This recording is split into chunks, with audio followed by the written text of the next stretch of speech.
what's up, everybody? How's everybody doing tonight? Let's start the music up. Let's check the audio. Test. Mic. Okay, we got no music. Hold on. Always something. They can never just let me just jump in here with nothing. Guys, as always, let me know. Let's see, properties. Let me know how everything is. My audio levels. Here's the music. There we go. Now we should be good. Okay. Lights, good. Cameras, on. We're live. I should probably check if we're actually live. Let's do that. Looks like we are live. Okay. Evening.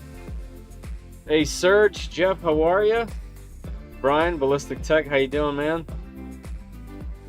Kruggy, how are you? Nathan, what's up? JP, gratata. Everybody's ready, even my cat. Even my cat decided to join me. Give it a little belly rub. She doesn't like this much, but it is what it is. Old cat taking over the chair, huh? Everybody's excited for this build. I have some weird delay on my camera. Guys, let me know in the chat how the audio levels are so I can continue.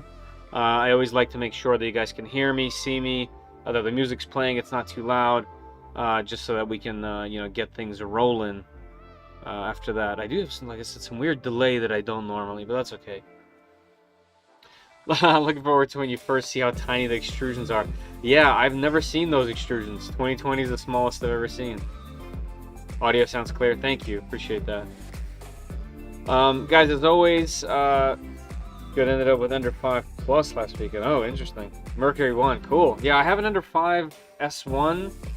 Yeah, it's still boxed with side panels and everything, but I kind of thought until I find something to do with it, I'm not gonna just unbox it bare, because the value proposition's not quite there, I think, for that machine. But all right, let's get this moving. So today we are unboxing the Fysetc kit by the Fysetc Voron 0. I gotta get used to saying this because just now I almost said Voron tried it like 10 times and it threw me off. So we're unboxing the Voron V0.2 R1 kit by Fysetc. Man, that's such a mouthful. How do you guys say it? 0.2? Is that the best way to say it? V0? Like, how do you say it? The trident just rolls off the tongue like it's nothing, and it's very clear what you're talking about. This is like V02. So the V02, from what I understand, I don't know much about these, to be honest, so I'm kind of excited to jump into it in the same way I did with the trident and just kind of learn my way through it. But as far as I understand, the R1 is the newest one. Literally last month, there were some updates created, and Fysetc put together a kit. So this is the little baby Voron. I've always wanted one of these. And also, let's see if we go to my browser view here. They are really, I don't want to say inexpensive, because that's not necessarily inexpensive, but this is an extremely reasonable price. So there's a link down in the description if you guys are interested in them. Check it out. This one has random color profiles, so it looks like the black is just the hair more. But even then, it's still under $400, so it's quite nice. This kit that I have here, hey Mika, this kit that I have here is this one in particular. Is the one with the ABS printed parts. Let me fix this lovely little Winamp here before I get too far in and starts making me angry in the middle of the whole thing. There we go. You gotta have the visualize going. Hey Mike. Yeah, so like I said, I don't know much about these things. I'm really excited about it. You know, I've watched my closest I've gotten is watching Ballistic Tech build his. So R1 is a minor revision of the V02. Major revisions have been V0, V01, V02. Thank you for clearing that up. Right, so yeah, so I looked at the GitHub with the list of improvements. I don't think they list them here really. Let's see if there's a link to the GitHub, even though it's really easy to get to. Specifications. No, I guess not. Let's go Voron V0.2 R1. Okay, this is the README. Let's see if it just... yeah, there's a huge outline of what they did. So with the skirts, the tool head, the top hat, the Z end stop. The mount's been beefed up. A couple BOM changes, so just a couple different type of screws. There's a little collet, looks like. Another micro switch, different bearing. So yeah, and you know the V0.2 is technically new in itself. It's this year. So this is very recent. So pretty cool. And I mean it looks great. I can't wait to have this thing just on my desktop. Dev, how are you? But yeah, it's hard to put it into perspective. Like looking at this photo, it doesn't look small. You only know that it's small, but I haven't had a chance to kind of like wrap my mind around this, especially because the last few machines that I've really jumped into have been pretty big. The X Plus 3, something I used probably more than any other machine that I have in here, and then also you know my Trident obviously behind me there. So kind of interesting. But as always, I'm going to be leaning in on you guys to kind of help me along when I get stuck, so we can kind of learn from each other. One thing I wanted to mention is there is a filament giveaway. It looks like 2 people already entered. Above me here, there's a chat. On top of the chat, there should be, let's see if I can get this correct. Oh, look, I got the finger pointing correct this time. I got to remember, me pointing at this wall is where the link pops up here, and then also the chat. So there's a pinned comment on top of the chat. Head in there, you'll see a screen that looks similar to this, gleam.io. Just answer a question, give me your email, sign in, just so I know who's the right person when we pick, and you'll be entered to win a roll of PLA Plus from 3D Max. They sponsor these live streams for me, which is amazing. I'm really excited to be able to give away a roll of filament when I do these things. So it will be coming from them, so it has to be US only, at least for now, as well as limited to PLA. And then the only other thing with it is I'd like you to be present when I pick. I usually pick sometime around 12, that's Eastern time, 12 a.m. or just before. I would like you to be present. You can always enter now and then come back a little bit later, but if I end the stream early, which this stream is probably going to end early, because I'm just unboxing, I'm not going to build anything today. You know, I'd like the person that wins to be present. If you guys are hanging out here, you know, staying in or plan to, then enter. If you guys are just popping in to say hi, thank you very much, but I'd really like to give this away to somebody who sticks around that time. All right. Anyway, so let's see what we got. Randy, how you doing? Looks like I got to answer. Good. Hey, Gray. I saw that you ordered the... I've been messing with it a lot, actually. The name is slipping my mind because there's so much going on. King Rune KP3S Pro V2 clipper machine. Yeah, been pretty cool. I've actually been trying to mess with different profiles. I found that you can import a profile into Orca Slicer that works okay. I'm having some problem with it where the top layers are coming out over extruded. So I'm gonna try to make one from scratch. But looks like you can import a bunch of different profiles. A bunch of people have done it. Only quirk so far I found with the machine, like long-term testing, is the fan on the hot end. The cooling fan is a PWM fan, and for some reason it only responds to on-off. There's no in-between cooling. It's 100% cooling or none. And that fan is really efficient. It blows a lot, and it's a fairly loud machine. Otherwise, super fun, cool little clipper machine that you don't really have to build, but you can totally mess with the clipper portion of it. It makes it feel like you built it, if that makes sense. So it's nice. You're gonna have fun with it, I think. And I think it's a perfect size to have next to you somewhere, except for it's a little bit loud. All right, what do you guys think? Jumping in? Let's just get in there and start unboxing. So one of the other things that I remember about the unboxing of the previous Fysetc kit is I was impressed that they had their own stuff, and I know some of the stuff in here, just based on this page right here, is going to be their own. Like they have their own board, which they showcase right here. Can I click on this? Can I make it bigger? No? Can I make this bigger? Oh, it's like that. Oh, come on. Is there like another photo?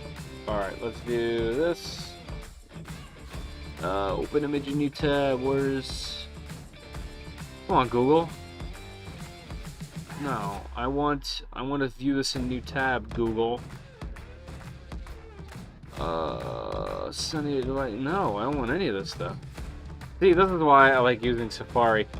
Very, very intuitive. Well, anyway, this interesting board with 4 drivers on it, and not just 3.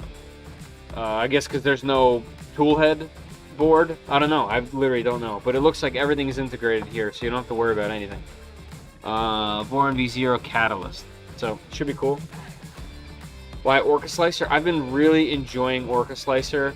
I think the profiles are great. I love the fact that they just come like predetermined in there for you, and you don't have to mess with them much typically. I like the way that they organize the information. Like Cura is my all-time favorite. I've been using Cura for so long. And one of the reasons that I like this, I can just start at the top of the settings and kind of just go down, checking them all off. This does the same thing, except the difference is, if I switch filament on Cura, I'm switching an entire profile because I have it saved for that filament. Whereas in Orca Slicer, I could just change the filament settings, and I don't have to change the printer, I don't have to change my speed settings, or things like supports, like all of that stays the same. So if I kept the spool the same, but I wanted to go to a different printer, I could just change the printer. I don't have to change the settings for the filament, you know what I mean? So I like that a lot about it, and honestly, that little aspect can be applied to Cura to some degree, but this just does that part better. I also like the fact that it integrates Clipper into itself, so I can just open Orca Slicer, click devices, and the entire Clipper interface is there. I don't have to go anywhere or do anything special. So Orca Slicer, in my book, is currently my favorite and the best at the moment out of all the ones I tried. Also has a friendly user interface in comparison. 9 p.m. here, just checking in to say hello. Hey, 9 p.m. here too. Well, 9:14. Can't use Orca Slicer. Going to have to use Slicer. Oh, that's okay. That'll work too. That's okay. It's all the same settings, just different layouts. That's essentially what it is. Yeah, new printer time. Hey, Technica, how are you? I didn't know about the Clipper thing. Yeah, there's a little tab called Device, right? It's like you set up your files, then there's Preview, and then there's Device. So next to your printer itself, there's a little tiny green icon that looks like Wi-Fi. If you click onto it, you can add an IP address there. So on my Trident, for example, it's not IP, it's Trident.local. You put that in, you hit test, and then that's it. Now it's connected to that machine. So now when you just open Orca and you click that button, well, you have it there. Orca is the GOAT. Yeah, I think it is the current GOAT. I'm sure there's going to be some things here and there, you know, with like a fight. But Orca at the moment is definitely great. The one thing to note is some of the things are more complicated. Some of the more settings are more complicated. Like, for example, fan settings. They're based on layer speeds and layer times. It's not just a clear cut, you know, fan speed. You kind of have to like know. But the cool thing is all the tooltips. If you click, it opens a full-on README and explains exactly how they do it. So you can kind of learn it somewhat quick. The other kind of quirk is speed of your machine, like how fast it actually prints, is kind of like in there in a lot of different ways. There's volumetric flow that you can calibrate through there. It gets deep, and I guess that's both a turn on and a turn off to some people. But you know, I digress. Let's go over here. Are you on Orca Slicer 1.6 Beta 2? I don't think so. I'm on whichever the latest is for Mac. I think I just got it like 2 days ago, so I don't think I'm on a beta though. Anyway, let me make sure the camera's all right, and let's start doing some unboxing. Oh, what I was trying to say was this kit should be the one that's black profile. Let's get the price of this kit exactly, actually. And like I said, if you guys are interested in this, the link is down below. So yeah, $410. You can also get coupons from AliExpress, especially if you're a new customer to AliExpress. So it is going to be a little bit cheaper. But this kit is the black profile with ABS printed parts. And the reason why I did that is because I wanted to be an assembled printer like I guess like the Trident was, except I had to print everything for the Trident. You might not even have a printer that can print ABS, at least well enough to be like structurally sound and good. If you, let's say, just have an ender, obviously you can print stuff with an ender at ABS, you can do it, but I feel like well, at least I hope these parts are going to be better than what you can do on a machine that's not ready for it. Like, obviously for my Trident, I had a really specialized machine that was meant to do ABS, you know what I mean? So I think if you're going to do this type of budget thing, one of the nuances is, I think this is kind of interesting to get everything in the box. So we'll see how it works. Just joined the Mac family again myself. Surface had to go bye-bye. Surface is great. I actually would like one at some point just to play around with. But yeah, you know, the M1 Max are just unbelievable. I have the M1 Max, MacBook Pro from, I guess, it's about a year and a half ago now, and this thing's just a monster. I mean, I emulate Windows in different ways. The best one is Parallels. You can run any Windows app like within Windows itself, and now Windows has Windows 11 ARM that works really, really well. I can run games in 4K on this thing, so it just blows my mind all the time. I can open everything. Fusion 360, Illustrator, Windows, Final Cut Pro, all at the same time while emulating apps from Windows, all on the same screen on an ultra-wide on one laptop that I could take home with me, you know, after work. Like, it just, yeah, anyone that argues against it probably is in a very small niche of what they're doing with the Windows machine. The battery life is unbelievable. Yeah, you don't even have to plug this in if you're doing minor stuff. If you're just emailing and on the internet, you're good to go. Video editing, yeah, you'll probably use up the battery in a session. Okay, once again, you know, I could talk all day, but there's a printer to unbox. So let me just start that, and we can talk while this is going. All right, so obviously, you know, big thanks to Fysetc for trusting me with a second machine. I had an absolute blast with the Trident. I thought the kit was pretty good. I loved a lot of things about it. The things I learned about it. Oh, this is the other part. I'm glad I started talking about this.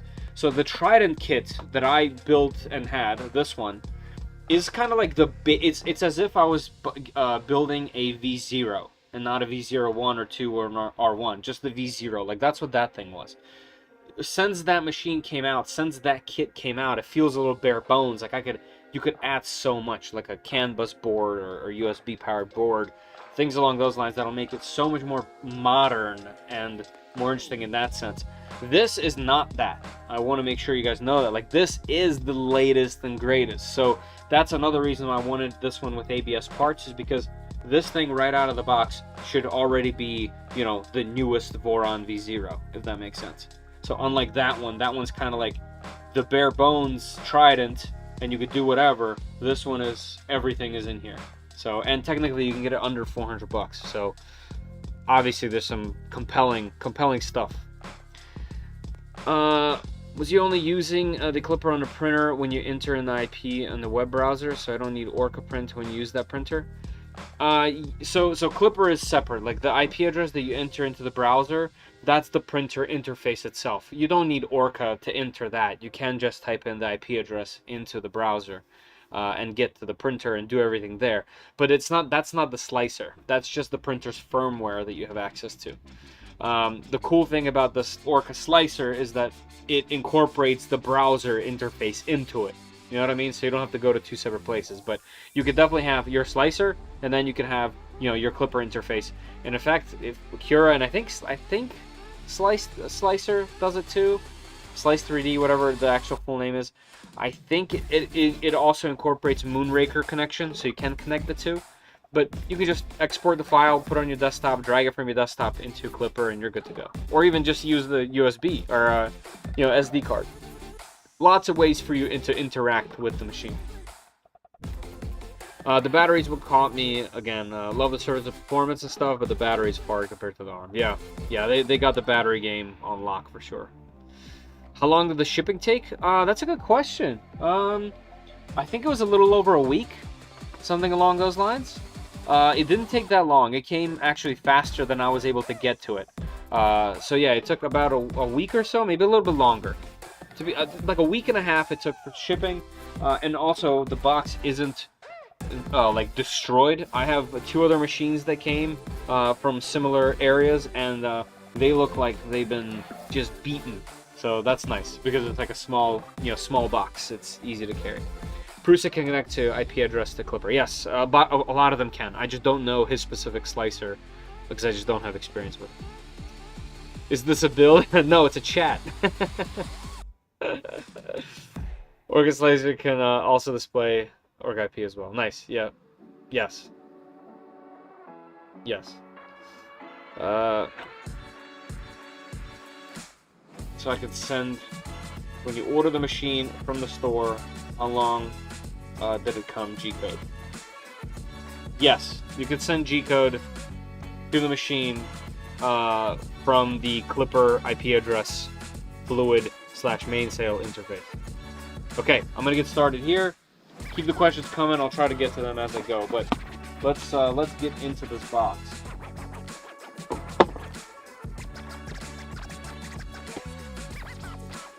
Oh, I thought that was open. This box sure does have a lot of tape on it. Except only the center is lightly taped. Let's put that blade away for now, so I don't cut myself. Let's come out of here. Wow, that's heavy actually. All right, I'll adjust the camera in a second. Wow, there's just the whole table is just boxes. It's a box in a box. It's definitely a box in a box. There's actually more boxes, it looks like. All right, so I'm guessing that's printed parts. All right, let's get this box out of here.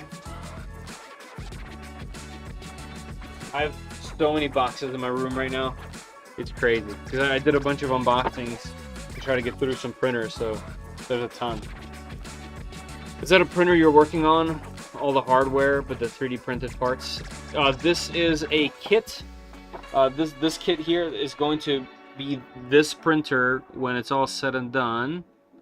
It's going to be, come on. It's going to be this little printer, this little tiny printer when it's said and done. But this is a kit. Everything is going to be built from this kit, including printed parts. All right, let's. What do you guys think? Printed parts first? Let me know in the comments. Should we get into what's in this big box or get into the printed parts first? What would you guys rather see? I think the first person that pretty much answers is going to be the deciding factor. Parts. All right. Wait, but I said which printed parts or parts? Oh, he said printed parts. Everyone wants to see parts. I don't know which one that is. Curious how they're compared to this cyborg. Printed parts. Okay, let's do printed parts. Alright, got it. Thank you, everybody. That's great. Icy Pie. Hey, Feder, how's your day on this fine afternoon? Fantastic. What more can I ask for? How about you? Alright, let's see what we got. Okay, they're definitely printed parts. Look at this little thing. Is that resin? What bed size? I think these are 160. It's a little guy. That is resin. That is probably going to be hard to see. Let's see if this one can capture it. That is a Voron logo. I have to cover my face, I think. That is a Voron logo. That is resin printed. That's fun. Oh, here we go with the gifted. My whole screen, I can't see. Jeff, thank you very much. Man, every time. Really appreciate you, Jeff. That's so very nice of you. 120. It's 120 by 120 by 120. It's so cute. It's gonna be amazing. Jose, welcome. Red Giant, welcome. Retro D, welcome. I can't. I'm gonna butcher this word. Aurelian? You know, I'm not very cultured. Of Rome, welcome. I'm thinking the same. Cyborg and 2 reviews was missing something, and the parts were okay from watching a few streams. Okay, cool. Not the best, but hey, tomorrow's a new day. Okay, well, you know, at least you have that outlook on it. That's always good. That's always good. You can always go next day. Dang, I can't print anything with that size. No, you can print a lot more than you think with that size. It's actually, well, it depends, obviously, what you're mostly printing, but you can print everything on this printer. You can print most of, if not all, of the Trident with this printer. No RC parts print? Yeah, I mean, if you got something specialized, then yes. Oh, I thought these were going to be individual. Let's pump them out. Aw, it's so cute.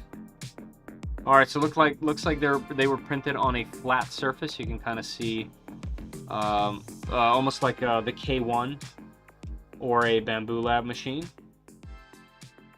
Also, yes, I have stuff on my fingers. I was lacing a fishing line onto a new rod, and it stained my fingers. That doesn't come off. Cool. Okay, that's not too bad.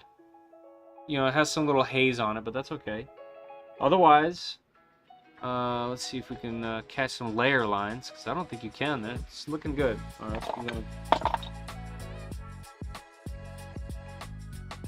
let's see if I can catch the light gleaming off. It's not a very shiny filament. This looks almost like a matte filament. I wonder if I can kind of just polish this up with something so that I can get it to look a little bit more even. But yeah, you can definitely tell that this has been printing on one of those non-textured PI plates. You know, other than that, the quality's looking decent so far. Obviously, I've only held 2 parts here. Like, here's a threaded piece. Let's see how this works. Okay, a little tight, but it's going right on there, no problem. Yeah, that can be, that's workable. Let's see what it looks like after I take it off.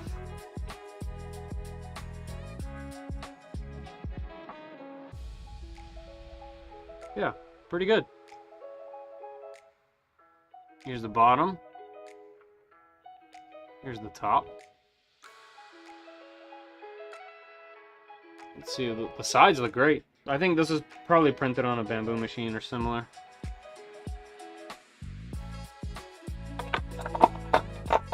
I mean, obviously, it could be on a Voron, but I would have expected a textured plate.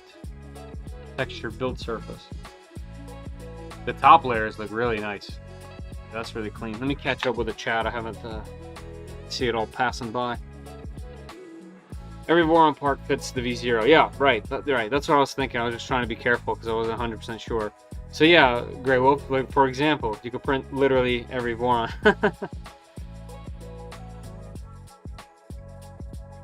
Trying to super glue some magnets in the parts always scares me. I don't want to super glue on me. Yeah, yeah. There isn't like a super clean way to do it.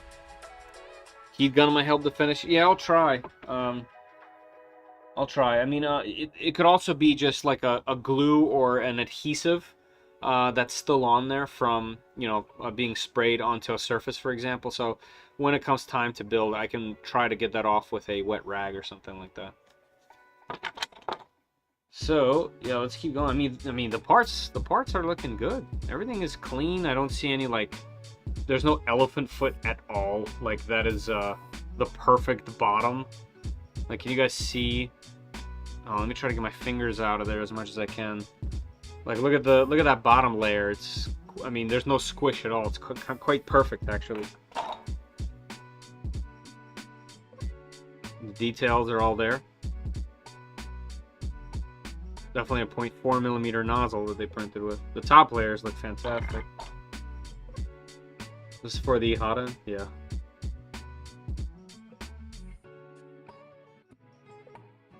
Yeah, no seams in sight, nothing. So far, all the parts that I've looked at here. Can I click this into something? Let's see if maybe, let's see how these parts fit together. So I know these, well, I don't know, but they look like they click together, so let's see that. Oh yeah, perfect fit. No issues there, went right in there. Cool. Now, will they come out?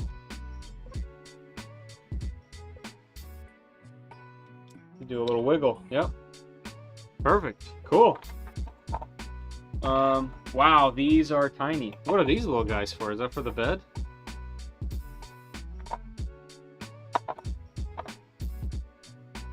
Look at this little, look at that little part. It's like a little Lego. This part still has support on it. This looks like the lever for the extruder. Yep, there's the support. Look at that. It's solid, by the way. Solid support. That's not hollow. Yeah, that looks really good. I actually broke this piece on my Trident. I still haven't installed it. Well, I didn't notice. I've noticed it was broken. Yeah, looking good. Everything looks good. All right, let's. Oh yeah, here's another little logo spot. Oops. Okay, I have nothing to complain about with the prints. They look fantastic. I would say they even look better than mine. That's cool. I'll keep that in there. Let's get on to the next one.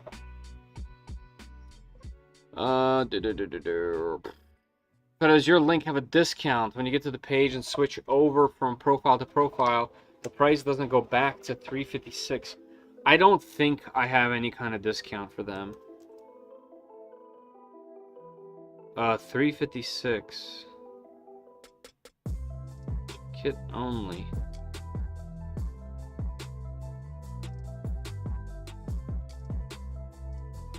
Looks like, hold on, what? So it looks like if you do, this is actually quite important. Looks like if you do black profile and only the kit, there's 3 of them left, and the shipping is free. 5 to 9 day shipping. As soon as you click with ABS parts, there's a $30 coupon, but the shipping goes to $81.58. So I don't think my link does anything outside of it being a what's it called, affiliate link. And the only real reason, like, I'm not gonna make any money there. That's just to track to see if people buy them. Like, it'll be interesting to know. Yeah, so this is from the link.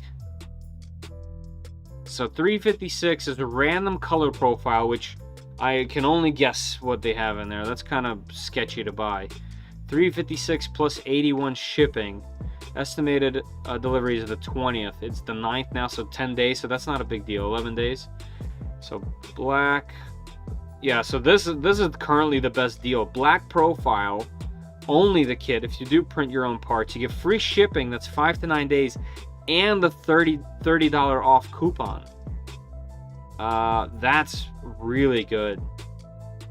ABS parts goes up to $410, and it adds shipping. I guess it's just like a where it comes from that instantly adds.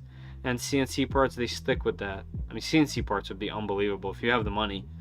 But yeah, looks like the current deal is black profile only kit. Also, worth noting is this changes often. Like right now, there's a $30 off coupon. I didn't know that. Last I checked, that wasn't even there. Sometimes it's like $2 off. Sometimes it's 10% off. Like it's you know, AliExpress does it different. But I've been buying things off AliExpress here and there, and I don't mind it anymore. It's I used to be kind of worried about it, but it's legit. The parts seem to be super organized by section of the printer. That's mini stubborn parts and A/B mounts. Yeah, that's true. Yeah, these aren't necessarily organized. You are correct there. Well, let's keep going into the boxes and seeing. Gorilla Gel Super Glue and a toothpick is the cleanest way I know.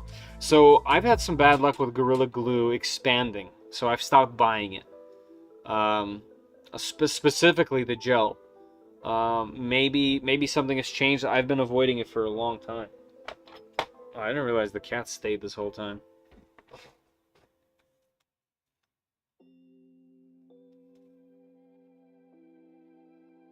Ball. Cat ball. Z motor mount, yep. Bed screws, yeah. Oh, okay, that was a little while ago. Yeah, the little guys are bed screws.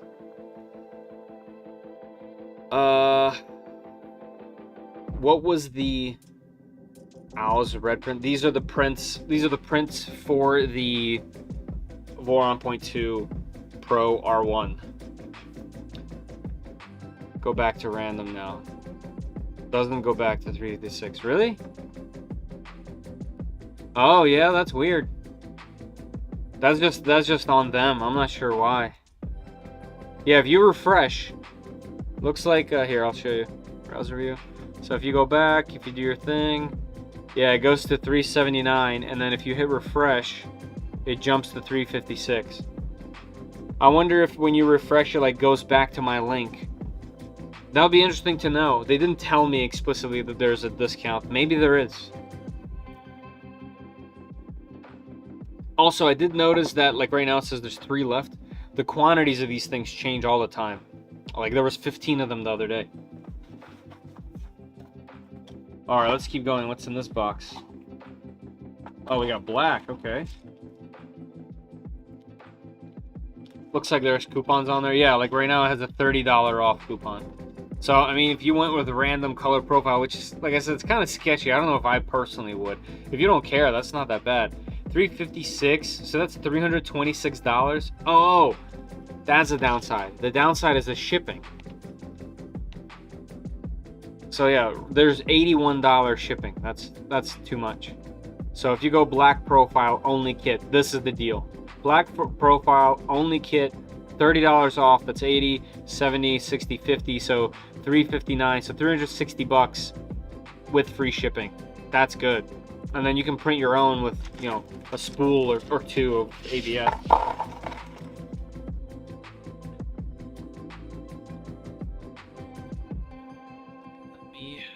Get this a little closer. All right, look at this little handle. Is this a handle for ants? No way.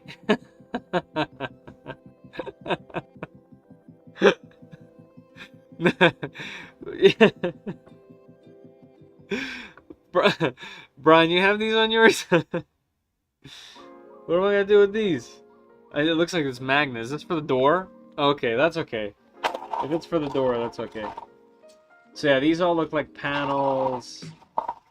I didn't even look at the instructions yet. I just wanted to kind of see what's in here, similar to the Trident. So far, this is all the panel stuff. And interestingly enough, hey, Papa's here. Interestingly enough, this was printed on a different machine because, as you can see here, we got a textured build plate, which I personally prefer textured. I don't, the smooth is cool. Smooth looks more professional if it doesn't have that, like, that adhesive look to it. So we'll see what that's all about. I'm just gonna put the printed parts back in. I gotta see what's in here that's sticking up. There we go. All right, these are the 2 slightly larger boxes. Okay, we got skirts in this one, also textured in black. The shipping goes free, the price goes up, yeah, but less. It goes less up than incorporating the shipping. Yeah, I mean, all these prints look really good. These are top notch. If I printed this, I would be posting this on the internet if I printed this. Here we go. There we go. You can see the light. Both filaments are kind of matte in color. They're not shiny. Oh, here we go. We're back to smooth on this one. So it looks like they just have several different machines printing these. These all smooth. So this, so it doesn't. There's no correlation here. Some are smooth, some are not. Here's a little foot. Oh my gosh, this is the foot.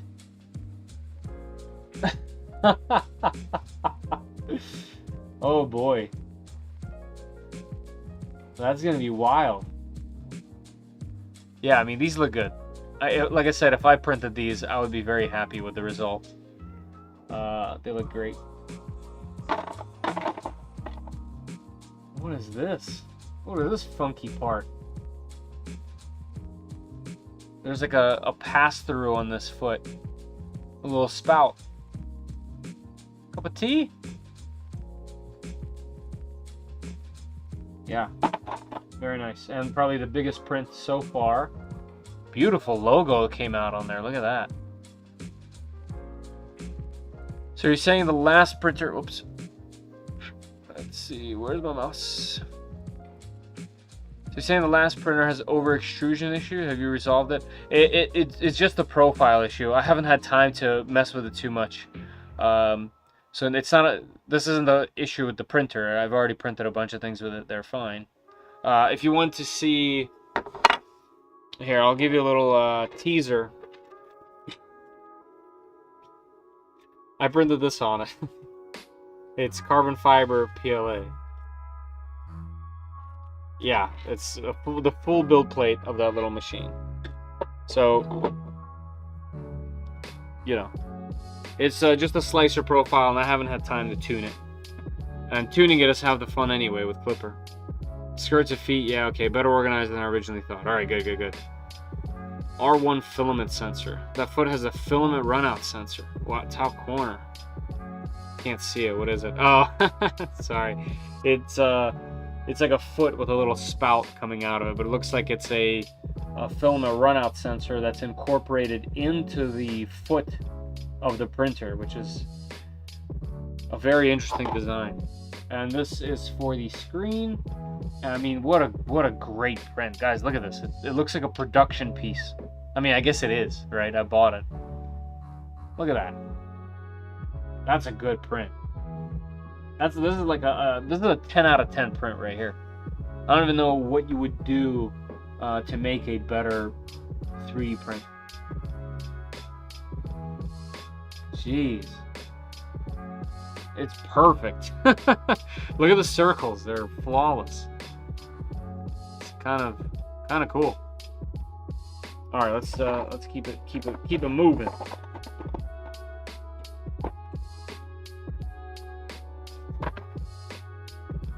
Sorry, my dang computer couldn't load your live. Oh man, it just keeps buffering every time I change the active window. Really? What are the 3D prints you were showing? So I'm still showing them. These are the printed parts that you need for the Voron 0.2 build. These came with my kit because I have the black profile with ABS parts kit for this one. So we're just kind of checking them out, seeing the quality of the printed parts, because obviously you don't have to do this, you could print them yourself. Okay, we got the rest of them are in black as well, so let's check them out. Here, I'll put them on top of this. Alright, we're back. Oh, yeah, okay. So yeah, so we have some glue, which is fine. That'll just come off with a rag. So I'm guessing on that red one, I'll be able to get rid of most of that little gleam type of effect. But here's the front.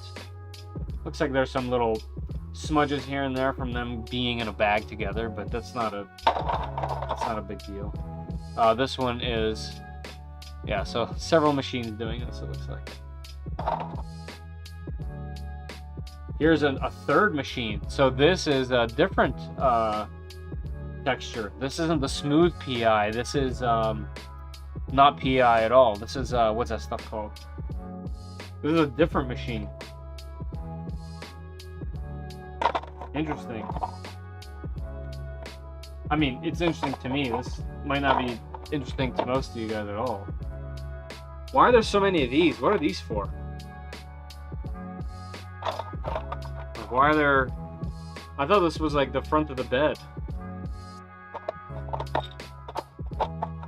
1, 2, 3, 4, 5, 6, 7, 8, 9, 10. There's 10 of these. Is that how all the corners are or something?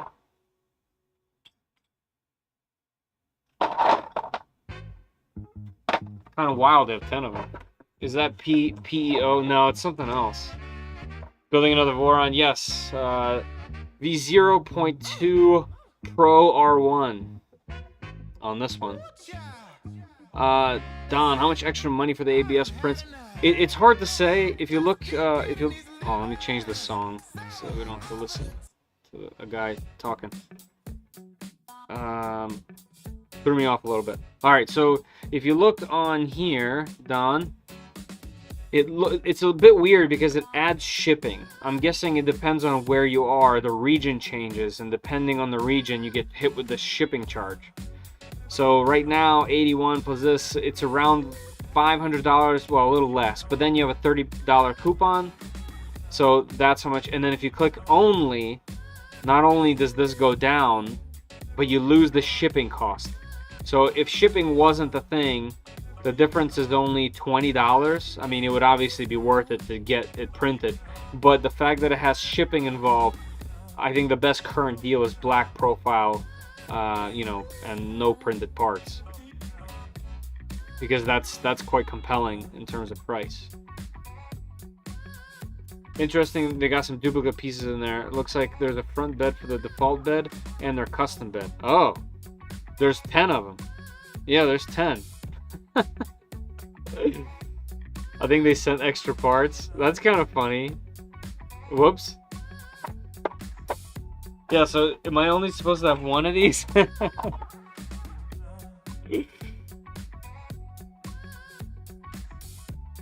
Yeah, I figured this, like, this looks familiar. It just looks like one. It just looks like the front of the bed, but there is, yeah, there's definitely 10 of these bad boys. They all look the same. Well, whatever it is, hopefully it's not missing any. But if it is, I guess maybe yes. I won't be able to match it perfectly, unfortunately. Alright, I guess we can get into the actual goods, right? I'll just move this around some. Let's get this back up so you can see more.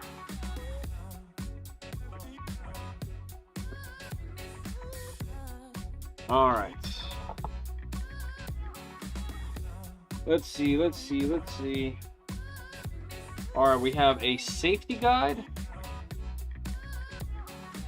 We're going to be so safe. This is cool. They're giving you links to where you need to go. So the GitHub has the Voron V0.2 Pro database knowledge, okay? And then the manual for assembly. So quick QRs to get to the links. That's nice. Some licensing, disclaimer, some hardware parameters, machine weight, this package size, all that stuff. Pretty much the specifications of everything are in here. Wiring, assembly, cool. Alright, let's see if we got the right one. We did. But if you order the printed parts, it's probably from China. Yeah, that's what it looks like. What's different with the R1? I pulled it up earlier. There's a whole GitHub thing on it. There's a bunch of little fixes. Like, there's quite a few, but it seems like they're little. Could be a different warehouses. It is. That's what it is. It's definitely different warehousing.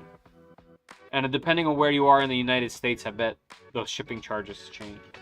So this was something I was missing in my Trident kit. My Trident kit had a 2.4 version of this, and this, like, having this on hand is definitely useful. So very happy to see that here. Yeah, seems like this is going to be a really fun little assembly.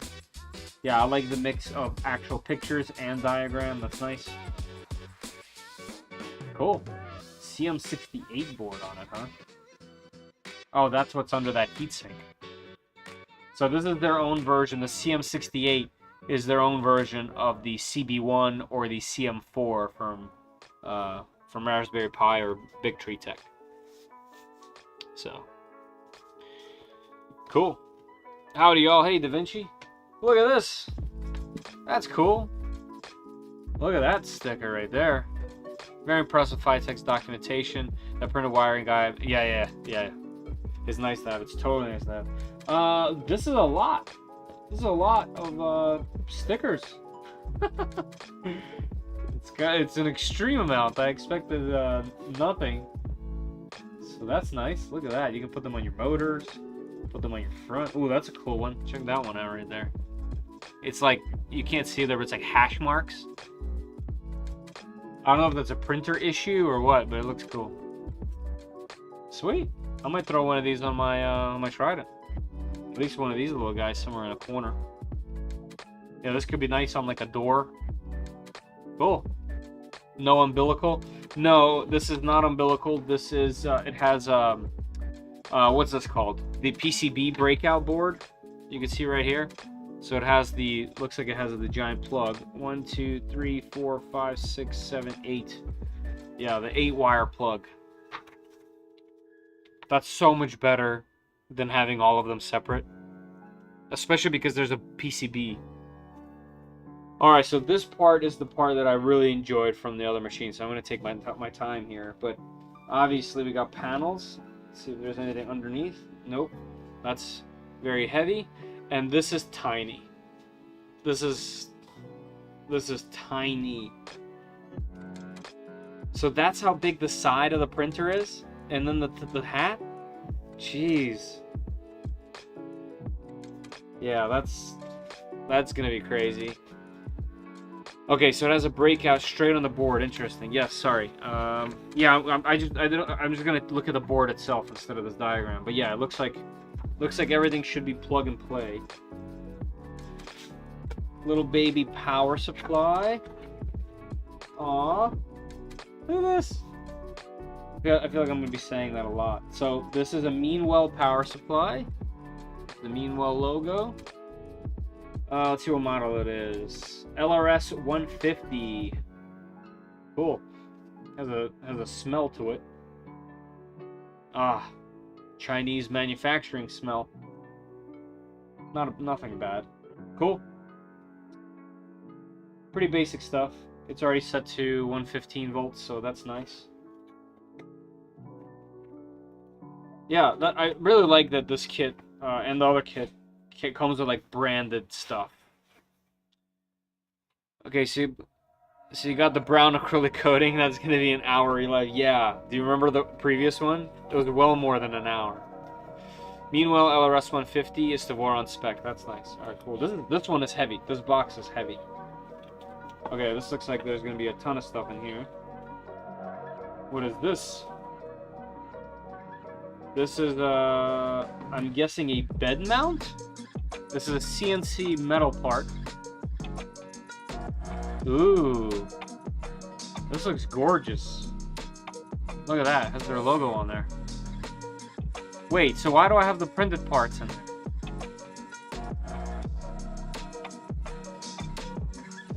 I don't know. It smells like electronics and leftover machine oil. Yes. This is a very nice piece. I just want to hold it. What else we got in here? Oh, we got those connectors. I don't remember what they're called. Wago, something. I don't remember off the top of my head. We have a couple press fits. We have some hardware separated like this.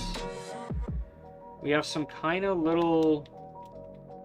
I'm just going to open it to see it, but it's sealed. Looks like just two plugs go into this. Some kind of in and out. Well, that's gone. Let's see. Right here. There we go. This little guy. Don't know what that's all about yet, but I'm going to keep all these together, actually, because I have a feeling they, like, come out of the bag together. So as much as I just like to chuck it all on my table, I'm going to try to keep it all together. That's their custom CNC bed frame, sort of like a Karigami. Better than building it out of multiple pieces of extrusion. Wagos, nice. Breakout for the thermistor cables, I guess? Yeah, I think so. Oh, here's the little bed. Oh my gosh. This is like this is so cute. Are you kidding me? No matter how many photos you look at, you just can't tell how small this is. Alright, so we got wires. They're all labeled. Everything is pre-crimped. We have some more connectors, which I actually really liked about the other kit. Yep. Thermistor, I'm guessing. We have one of these again, and looks like this time this is already it's pre-wired. It's not installed on the bed, so there's a plug to plug these two together. Red and black pre-crimped wire. So everything is color coded so far. Pre-crimped, pre-cut. That's good to see. Yep. Oh, Listen, I'm gonna keep making these shock noises. Oh my goodness. Red Panda Zombie with the 3. Thank you so much for the dono. Really appreciate that. Thank you very, very much. I mean, it's so cute. Alright, I'm gonna stop oogling over the size. 120 by 120. I'm gonna have so much fun with this. Looks like a little tiny bed here. Look at the bed. Look at it. Why are there no photos of these sitting inside of Tridents? Red, did I say thank you? I think I did. Thank you so much, man. I really appreciate that. Actually, I also said man. I don't know if you're a man or a woman or whatever, but, you know, thank you. I really appreciate it, no matter who you are. Thermal fuse. Yep, inline connector to it. That's cool to see a little difference as formed by. Yes, it is really cool to see. Hopefully we get to see some more of that from you as well. All I need is some ants. What is this, a printer for ants? It's so small. Yeah, I'll keep going over there because I kind of want to look. Like, I know you guys won't be able to tell. Hold on, ready? Come on in, camera. Come on. Hold on. Just as far as it goes. Well, how many of these would you need? 1, 2.5, and obviously 2.5 that way. So you need 2.5 across, 2.5 that way to make up 1. Wow, that's...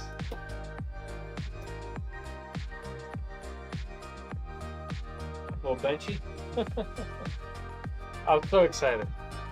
Hold on, let me calm this camera down a little bit. All right, follow me. Okay, thank you. Yeah. Let's see. Cat, are you meowing over here? What's up? What? What's the matter? What's troubling you? Old gal? This cat's 14 years old. Let's see what we're looking at here. We got 6 point, well, I just moved it. 6.27. 6.29 with the little bag there. If I squeeze it hard, 6.27.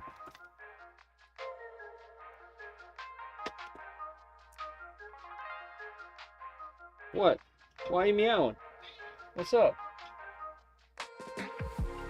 All right. The cat's excited about the bed as much as I am. But the bed and chamber heat up so fast compared to larger. Nice. Yes. Definitely some QOL improvements without adding all the bells and whistles. Yes. Okay, that's good to hear. Looks like we're gonna have the little hardware pieces right here to line this up really easily. That's nice. All right, like I said, I'm gonna keep it all together instead of taking it out. This bed, this CNC bed, it looks amazing.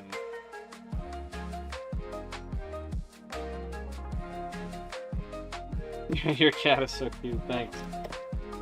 Yeah, like I said, she's 14 years old. When we got her, she was tiny, tiny, tiny. She fit in one, you know, in just my hand. Just one hand. There's manufacturers all kinds of their own little ways to differentiate. Alright, let's go to the next level. Wow, guys, you were not kidding here. This is it?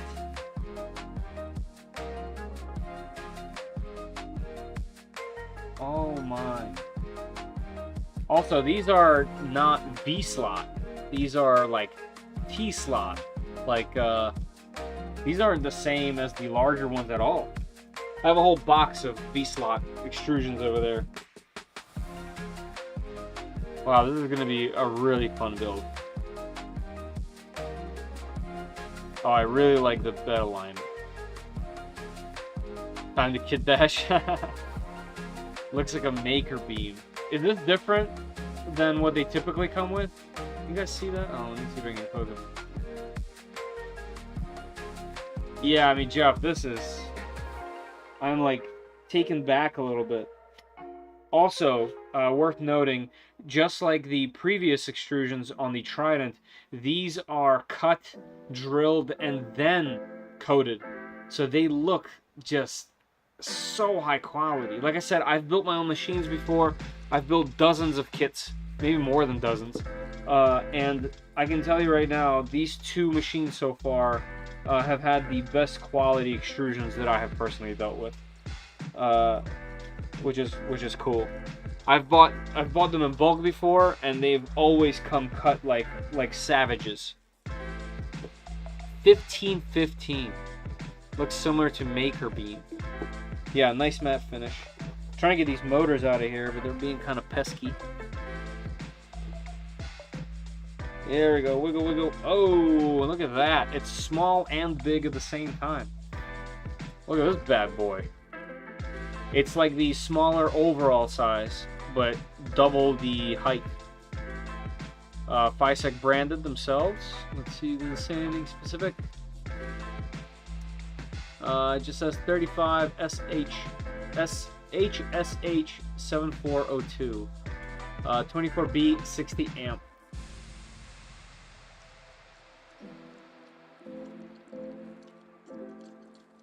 Nice.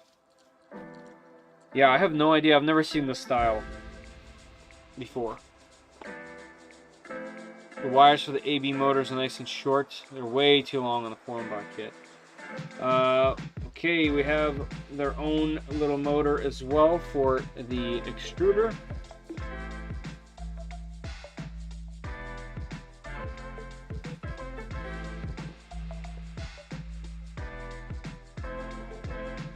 Yep, here's another one of these. Here's the B motor.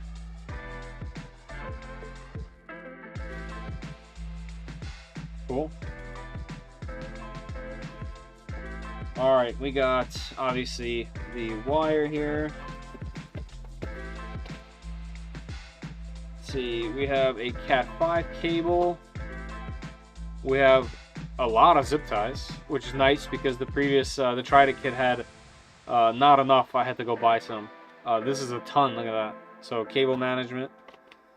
Here is the cable for the tool head. That's it? I still can't get over how big this is gonna be. It's mind-boggling me.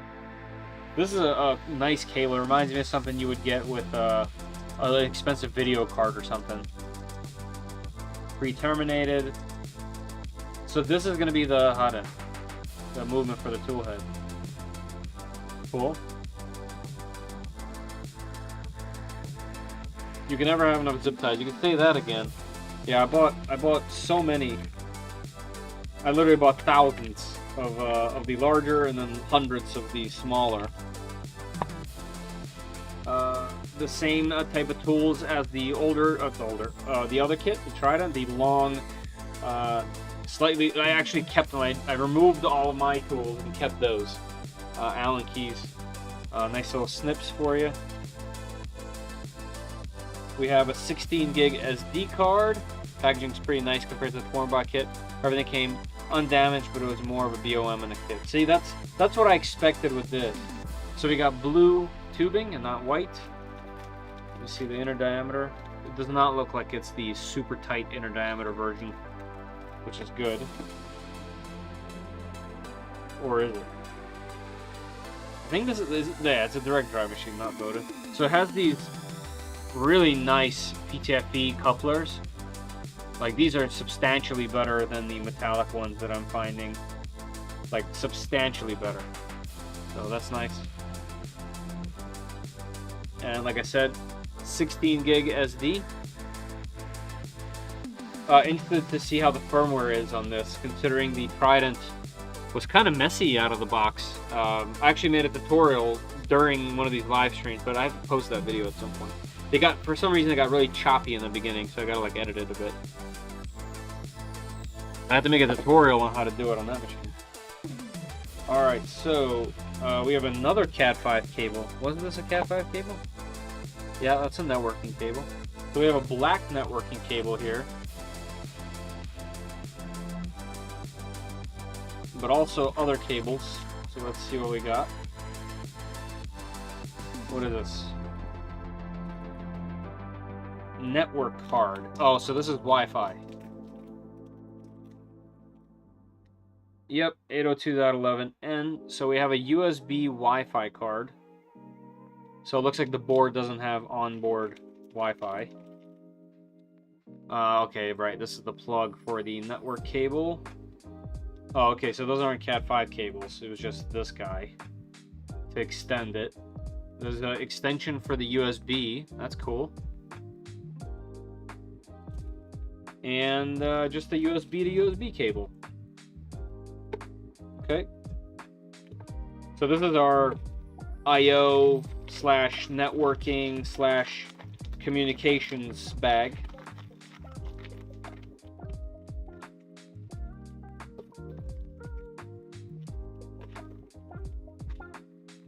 Everything is labeled as well. I don't know if you guys noticed that, but everything has a label on it. And we have our power. And just like the last kit, everything is color-coded and pre-terminated. Let me see if I can find the spots of where these were, so I can keep them there for now. Oh, one thing I missed here is a little bit of cable sleeving. Oh, and this looks like the Z lead screw. Come on. Look at this little guy.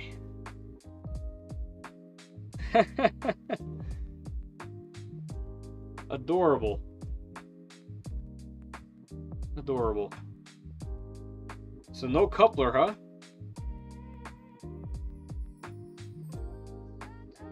Alright, let's throw that back in. Let's find a home for this stuff again. It'll never go back in here like it used to be. It's packaged really tightly. Alright, let's keep moving. Let's go to this section. Okay, we have the hot end here. Can you measure the height of the motor base? Yes. Which one? Which motor? The Z? Lots of interesting little differences and choices. I love it. That's cool to hear. I'm assuming you're talking about the Z. Yep. Oh man, getting it out of here is an actual challenge. Come on. There it goes.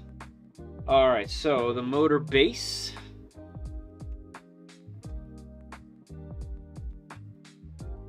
And you need the height of the motor base. Do you mean this measurement right here? This base? If that's the case, it was 9.5. If you're talking, yeah, because you said height of the base. I know there's a delay on the chat, so I'll give you a second. Yeah, Caleb, it's so cute. It's so cute. The whole motor housing. Okay. So the whole motor housing is 34. It's 34 millimeters. Yep, 34.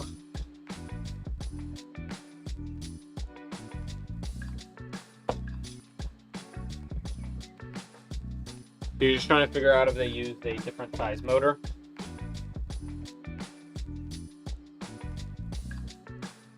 So the V0.2 R1 has taller skirts and feet to account for 34 millimeter Z motors. Ah, right, yes, that's something I saw in the GitHub. Alright, let's see what we got here. This is the hot end. It's all in parts. It's not assembled, so we got some conductive stuff there. We have an all-metal heat break, although it doesn't look like it's bimetal. It looks like it's not titanium, just an all-metal heat break. Yep. Actually looks like the machining looks really good, if that makes sense. Come on, focus camera. Yeah, look at the machining on that. Okay. Yeah, I've bought these that are just total junk, so...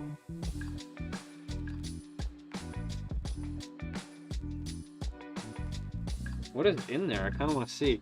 So this is a mount. Let's see what we got going on under here. Okay, pretty standard stuff. the heat break that's in here. Yeah, why is there a second heat break? So from the top, it looks like the heat break ends. It's still all metal, but that looks thick. This heat break is thinner. Or if they buy parts off Etsy or somewhere. Yeah, right. This is interesting. I kind of want to look further. What's up with this hot end? I'm gonna take off the heat break here.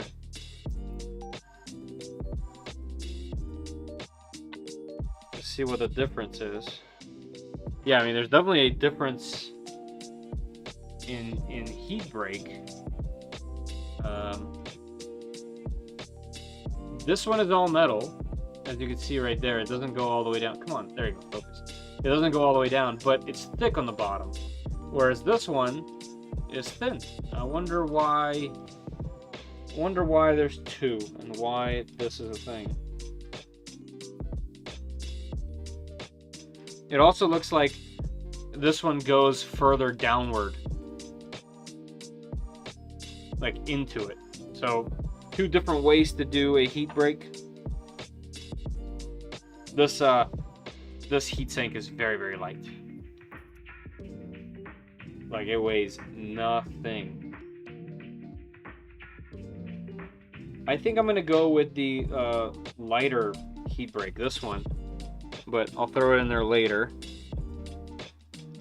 when it comes to it. And unlike the Trident, I'm going to keep the stock hot end. I'm not gonna switch it to anything quite yet. Although I do have a CHC ceramic, and that might actually be really nice, just as a little upgrade. A ceramic, what's it called? Heat block. Alright, that one over here, I'm going to keep it this way. Let's see what else is in here. We have a little tiny baby cable chain. Boop! Is it even big enough to be a bracelet? Yeah, look at that, perfect size. You do a cable chain bracelet. From the listing, maximum extruder temperature 260C. Higher if using all metal version. They're definitely both all metal. Like, definitely. Because, like I said, the maybe you can't tell, but the PTFE tube has a stopper. It does not go all the way in through that. Oh, the bottom probably is lined. Wrist chain. You know what it is? Like, that's what it is. This heat break that's in here is the type of heat break where there's a little smaller PTFE tube on the other end. So one PTFE tube goes to the top and one is in the bottom, and they try to solve that problem with the PTFE tube kind of wiggling on Bowden extruders. That's what this is. So yes, so the one that's in there is not all metal, and this one, the thinner one, sorry, this one that comes with it, that's the all metal one. And it's nice that they note that, actually. Oh my. Look at this! It's like a Honey, I Shrunk the Kids everywhere. That's insane. Don't slide the carriage out, it says. Oh my goodness. And they have their own logo on them, by the way. Just like the other ones. So they have a lot of their own stuff. Look at that. They give you spare tiny little bearings in case you accidentally slide one of these out. How many are in here? 1, 2, 3, 4, 5.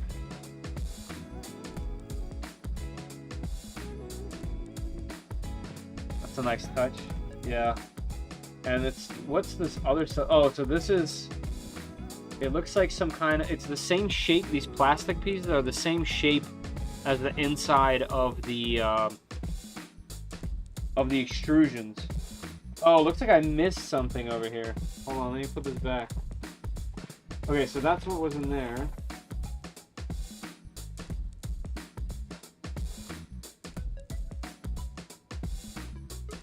Let me just stuff it all back in there. I just lifted this extrusion and I see something very intriguing. Wow. This has no weight to it. Yes, this is an aluminum milled out X gantry mount. This weighs nothing. It has no weight to it. I've smoked cigars that weigh more than this.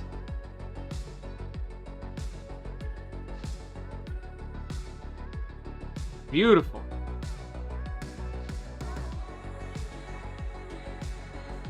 So they have these for the larger machines too, by the way.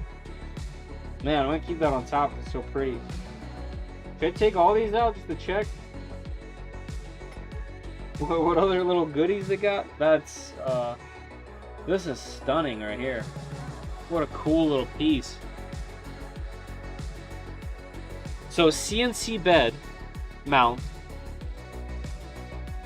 Man. That's one of the guys like 24/7 printing dust to minimize weight. Yeah. Do you guys think, and I'll probably ask this when we get closer, but I have,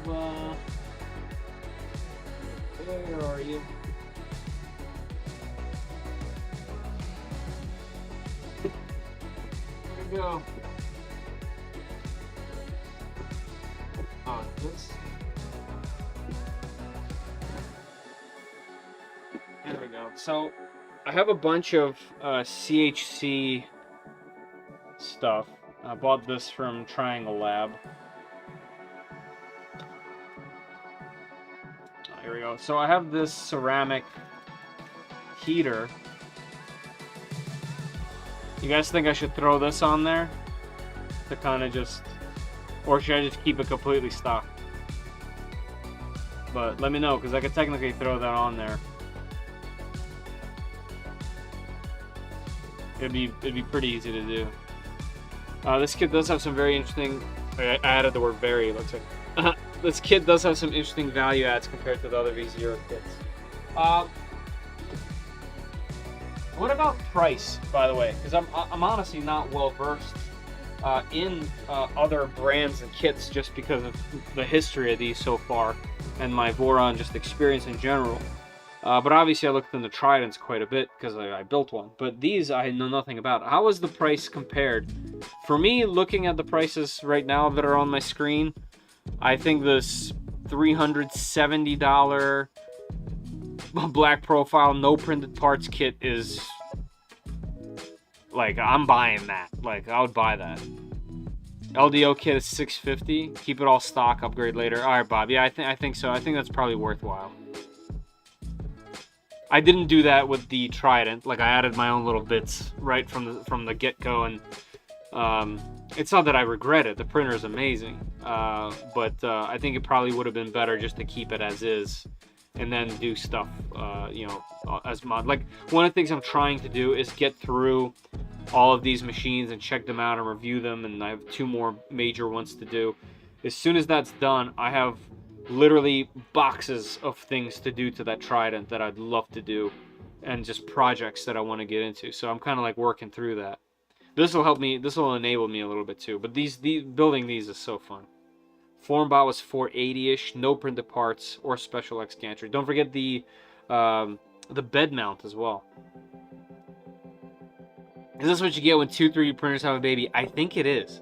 I think this is a tiny little cute little baby. So LDO is closer to 600. Wow. They include an E3D Revo with 2 nozzles, Kirigami bed, 8 high wind rails, and their LDO motors with some other value adds. Yeah, this has more of their own stuff. What about the motherboard? What board does it have? All right, let me keep going while you answer that. So we got some little tiny baby belts. We have the same Delrin style Z mount, Z coupler with the spring. I'll add that in. I'll install that on mine this time. I didn't install it on the Trident. Not that it matters at all. The Z is super smooth, but just noteworthy there. LDO uses Big Tree Tech SKR Pico. Oh, right. Right. So we have baby little thermistor, cartridge thermistor. We have an end stop, looks like. We have just some red and blacks that are terminated. Another end stop, says Z on it. This is the heater cartridge, pre-terminated, and the Z stepper motor plug, also labeled, terminated. Everything is set up, everything is packaged in this nice little brick of wires. Let's get that back in there. What a nice little bundle of joy. And there's actually so much packed in here. Wow, it is really packed. LDO also uses pico-umbilical. It's like umbilical with an extra MCU for even less wiring. Yeah, an MCU on the actual tool head would be pretty nice. What is this? Oh, these are the little things you slide in to add the what are they called? The linear rails onto, and they have their own logo on it. I thought it said Supreme there for a second. Come on, camera. Come on, there he goes. Look at that. Nut bars. Careful. Looks like they're PCB style. Yeah, they are. So a ton of connectors. I wonder what the connectors are for, considering everything has been pre-terminated. Ton of little bearings.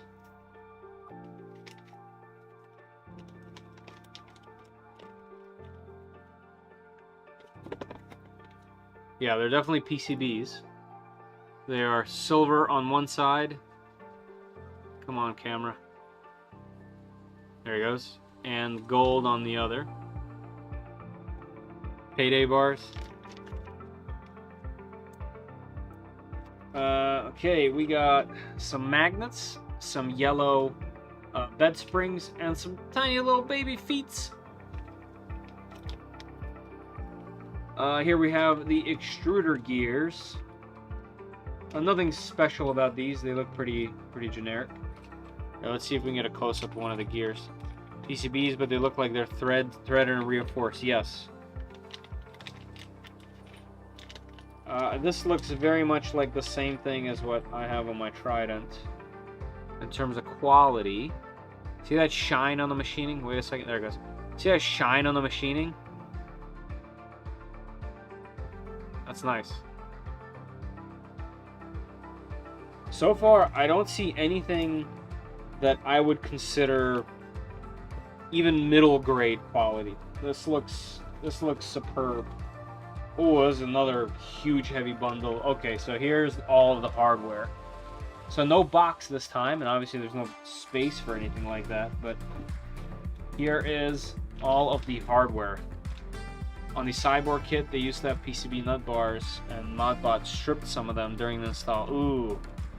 Yeah, if you strip anything on this tiny little thing, that wouldn't be fun. So here's the thing about these. So look, this is for the mounting the extruder motor. It looks like everything has a a scannable piece to it. I'm guessing you could see, if you scan it, where this is used. I mean, look at the amount of detail on each one of these. Are you kidding me? This might even be better than having a box where you have to kind of like determine which little thing is which one. This is...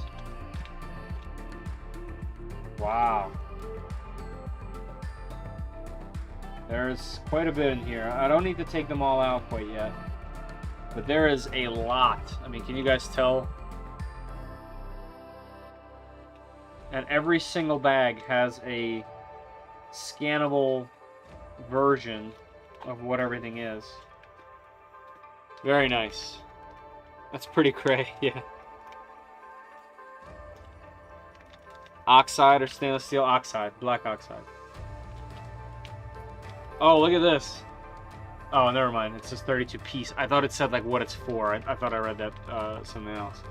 But yeah, look, M2 self-tapping. They're literally labeled exactly what everything is. 33 pieces in there. Here's some M3 by 25s. 11 pieces. Man.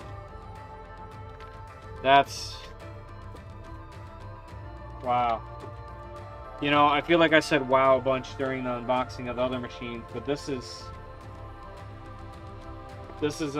might even be on a higher level of wow, to be honest. Scan one with your phone and see if it goes to the site. It might just be able to have a part counter. That's true. That is a great way to find out. Is there a flat one? Come on, phone. Flat. It takes us to, well, some kind of waiver.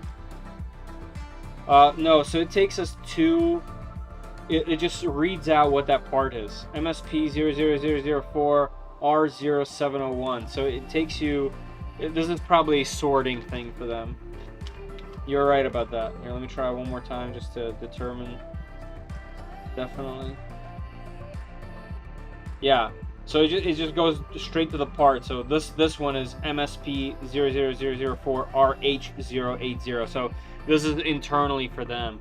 But man, it doesn't matter. It tells you exactly what they are and how many are in there, and it's just. And look, there's even a version. This is version 1.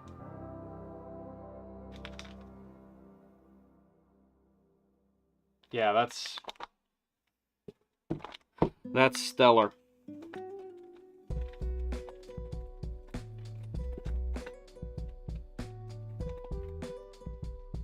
All right, let's keep it moving. Looks like this is going to be the board. I love the human-friendly labeling, though. Yeah.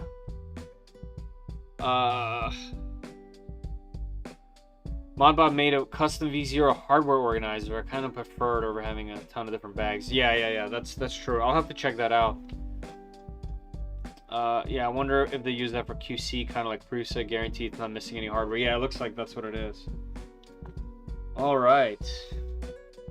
So let's see what we're looking at here. What an interesting shape. Can I read anything?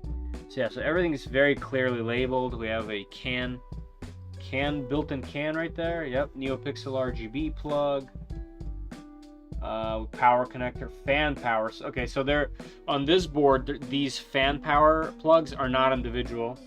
They're all together. So it looks like you set 5, 12, or 24 for the fans. Let's see how many fan things I can find. I see fan 2. T1, T2, ground TX2, RX2. Isn't that CAN bus as well?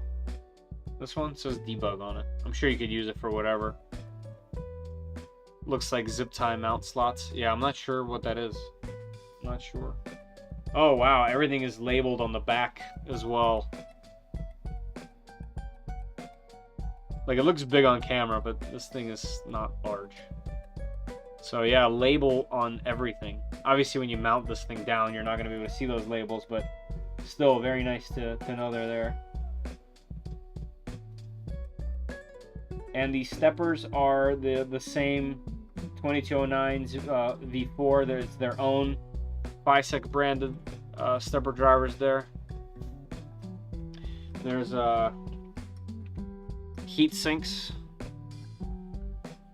4 heat sinks. Yeah, look nice. There's a bunch of buttons on the side here. We have a power button, a reset button, a mask ROM button, and a recovery button, as well as a boot 0 button and a reset button. There's 2 reset buttons. I wonder what those are all for. They probably do different things. But yeah, everything is labeled really well. Here's all the controls for the 3.3 volt. This is all controls for 12 volt. It's all labeled. Here's the 5 volt plugs right there, including the NeoPixel. Yeah, And everything else, yeah, and everything else is 24 volt. This is very, very nicely done. I wonder what's under that heatsink. So I self-sourced a V0.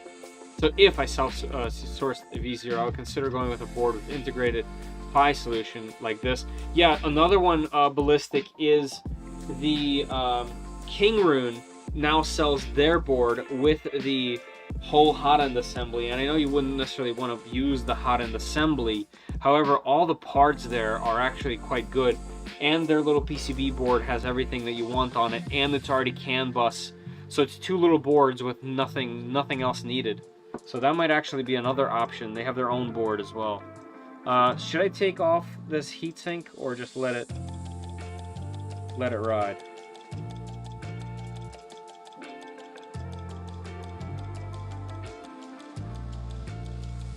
You know, we saw on this photo what that is. It's just their own version of you know, Raspberry Pi slash whatever, but it has a nice big heatsink on it. It's probably Pi compute module. Yeah. On that one sheet of paper, they called it a CB68 or CB36. I don't remember off the top of my head. But... All right, that's probably enough looking at this thing. But here's some I/O. We have two USB 3, a 2.0, and then right here is a USB-C. Kind of a strange spot for it, but it is what it is. Yep, right there. And then there's another 1, 2, 3, 4. There's a 5-pin plug right here. Yeah, I mean, we could find pinouts for this thing later, but yeah, cool. Nice little board. Something else in there. Oh, I was wondering where this little screw was. There's a little screw that's from this heatsink. Just slip that in there real quick.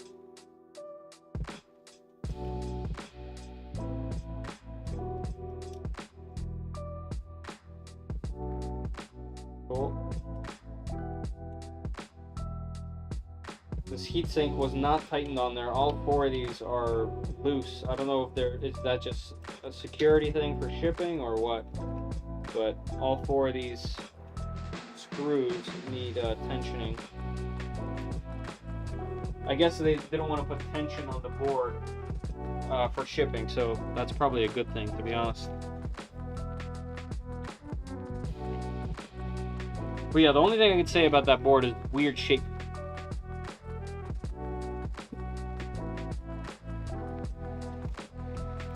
USB on board for flashing the Pi boot, maybe? Yeah, probably. Okay, I'm just gonna open this. Okay, so this is our toolhead board. Looks like an accelerometer is built in. Wait for the camera to... Yeah, it has an ADXL 345 on this board. Everything we need is right here. And just the single plug that's already done for you. Man. It's nice. It's called V0 Head Hub. There you go. Are there springs? Might be loose because the springs... Oh, I didn't look. No, there's no springs. There was like little collars on it. It's also not paste on it. There's a thick pad that was in between the heatsink. Built-in ADXL is really nice. Yeah, I think so too. Very nice. Nice little board. Actually, I'm gonna just rip that off and slip it back in here so it's not just a bare PCB board hanging out right here. Is it the right one? This thing's a tight fit in there. There it goes. Alright, what else we got? Oh, some little cute fans. You know, pre-terminated and obviously labeled. These are dual ball bearing. Hey, that was a complaint I had with the previous Trident kit, is all the fans were sleeved bearings. These, there he goes, are dual ball bearing and 24 volt. All right, a whole huge spool of double-sided 3M branded quality VHB tape. It's nice. I still have this much from the Trident, so they definitely give you a substantial amount more than you need, which is always nice. Let's see what's in here. I love that these are like all sealed.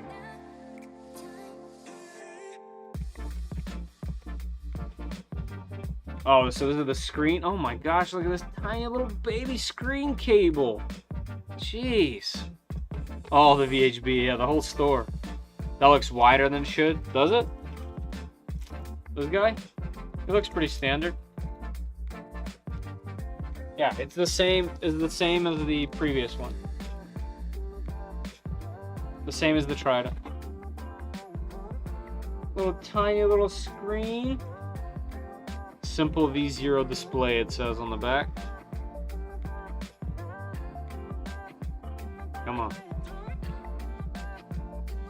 You get the idea. I think we're coming to a close here as far as what's in here.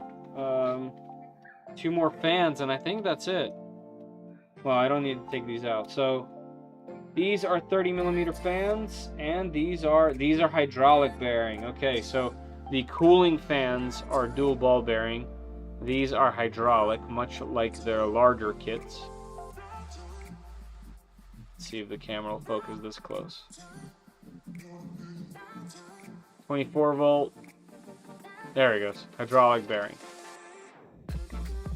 Okay. It is what it is. Yeah, I think that might be it.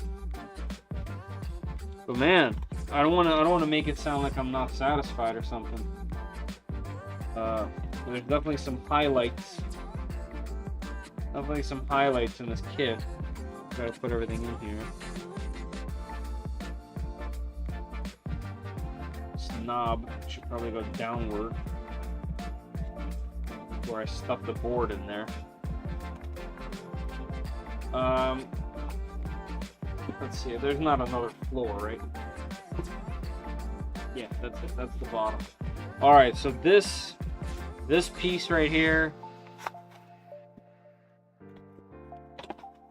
and this piece. This is this right here is very pleasant. This is the type of thing that makes it feel like an extreme premium. By the way, this bed mount, all of the edges are chamfered, like beautifully machined. Like there's not a sharp bit on here. This makes it feel like you just purchased a high quality piece. Like this is a huge confidence booster in my opinion. I don't know if Fysetc is gonna watch this or not, but man, good job guys. I like this. That's their own custom version for the V0 display. The standard V0 display uses USB. Oh, really? Okay. Yeah, so they've done their own stuff here.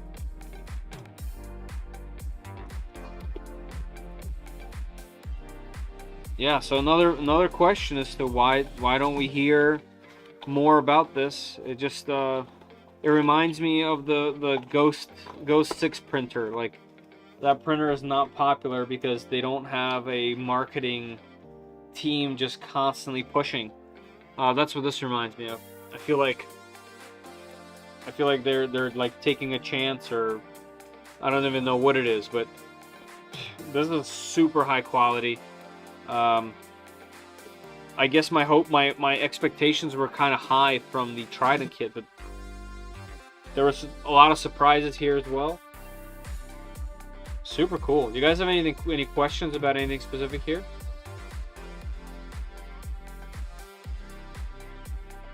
Yeah, definitely not just a copy and paste from the Voron V0 VOM. I agree. The other thing that I'm really impressed with is obviously the changes were small, but the fact that this kit is already here and out, and the revision, the R1 revision, was just last month. Do you know what I mean? Like, they had that on lock. One more thing here. Let's put this in. These panels. Should I look through them? You know, they're just panels. It looks like there is a few black panels, and the rest are clear. Yeah. These are all for the top hat, I guess, and these side panels. I can't believe this is the size of the machine. Like, it's gonna be wild. That is so small.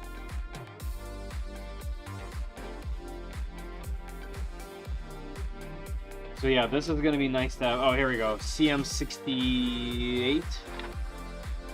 Right there. So that's the board that's on there. That's underneath the heatsink. There we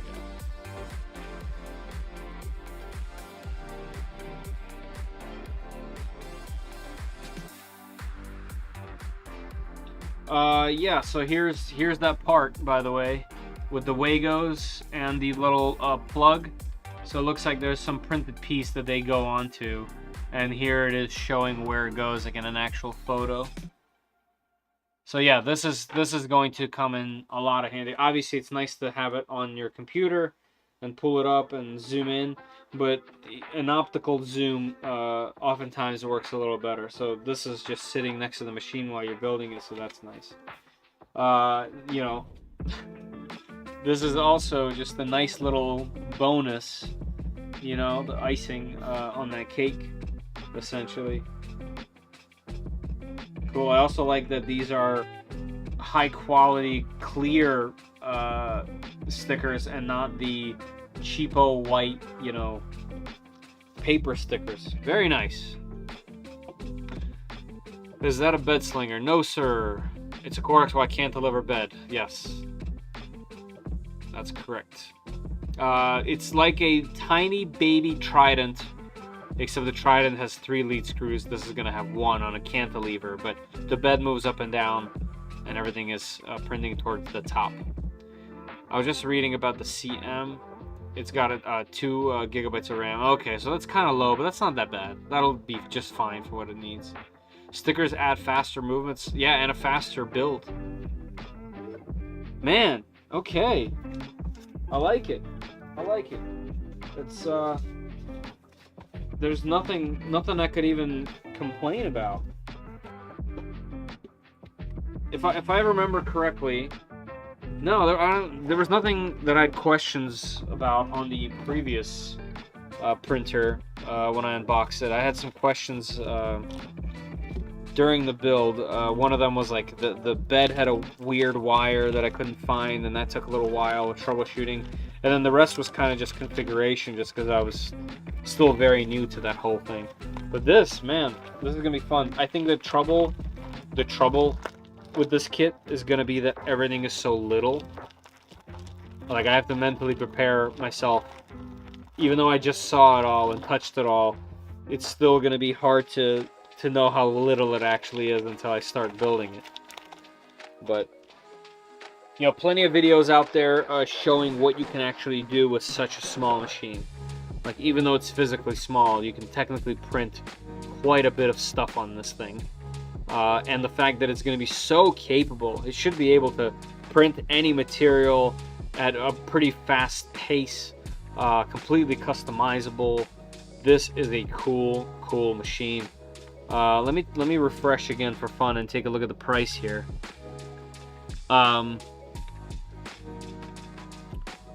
So $356 if you're willing to go with random color profile. You know, they do have their own website. Yeah, Fysetc.com. I find the navigation here a little bit funky. Like, for example, when I previously went on here, I had kind of a hard time finding this kit, and obviously it was brand new. Here we go. Like, this was taking me to the wrong button. There we go. Now it's actually going to the right spot. Okay, so here they have 10 left. It's $430. And that's the non-printed parts. Is there shipping? So $430, and then with printed parts, $465. If we go back to this, if we go black with ABS, so this is 491. So $492, let's just say 492. It's 465 here. There's a $5 coupon. Yep. So $460. You also like shipping.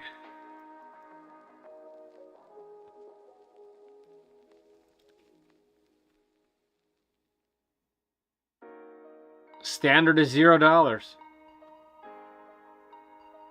So there you go. And this is black. Yeah, printer kit with CNC gantry, mini stealth burner. Yeah, I don't have any kind of affiliation. So, you know, get the better deal, guys. But yeah, look, oh, 9? Didn't this just say 10?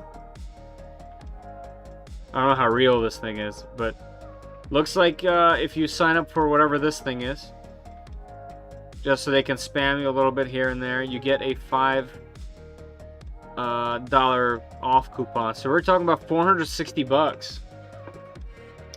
Yes, there's also another thing here, is there's several Fysetc stores on Ali. And the reason why I picked this one is because I know for a fact that they sent me links for this. So I know that this is them. There's a couple on there that are kind of sketchy and I don't know what they're about. I haven't talked to them about it. Hey Red Panda, thank you for subbing to the channel. Appreciate it. Direct sales, you don't have to give Ali a cut, right? Right, exactly. Yeah, like don't forget, like this is their Amazon, right? AliExpress is confusing with all this stuff. It really is. So yeah, I mean, look, if you wanted to print your own parts, if you wanted to get the cheapest possible kit, you still cannot go wrong with black profile only. Get this $30 off. That makes this $69, right? So $370. I mean, that's obviously spectacular. It's so much less than this. And this is $430, $425. So yeah, so if you are going to print your own, this is not even, you can't even compare. This is a substantial, I mean, this is so much cheaper that I think I would do this. And then is this even cheaper? That's not worth it to me. I would go black. It's hard to say what the random color is. Like I wouldn't necessarily want pink. Not that there's anything wrong with that, but I would want to know which profiles I get. $30 off is only for orders from 900 plus. Oh, it is? Are they just not? Oh man! Thank you for saying that, Serge. I appreciate that, because I was over here saying the wrong thing. Okay, so it's $15 off. So it's still $375. So $375. Yeah, I would do that. Yeah, I would do this. This would be what I would do.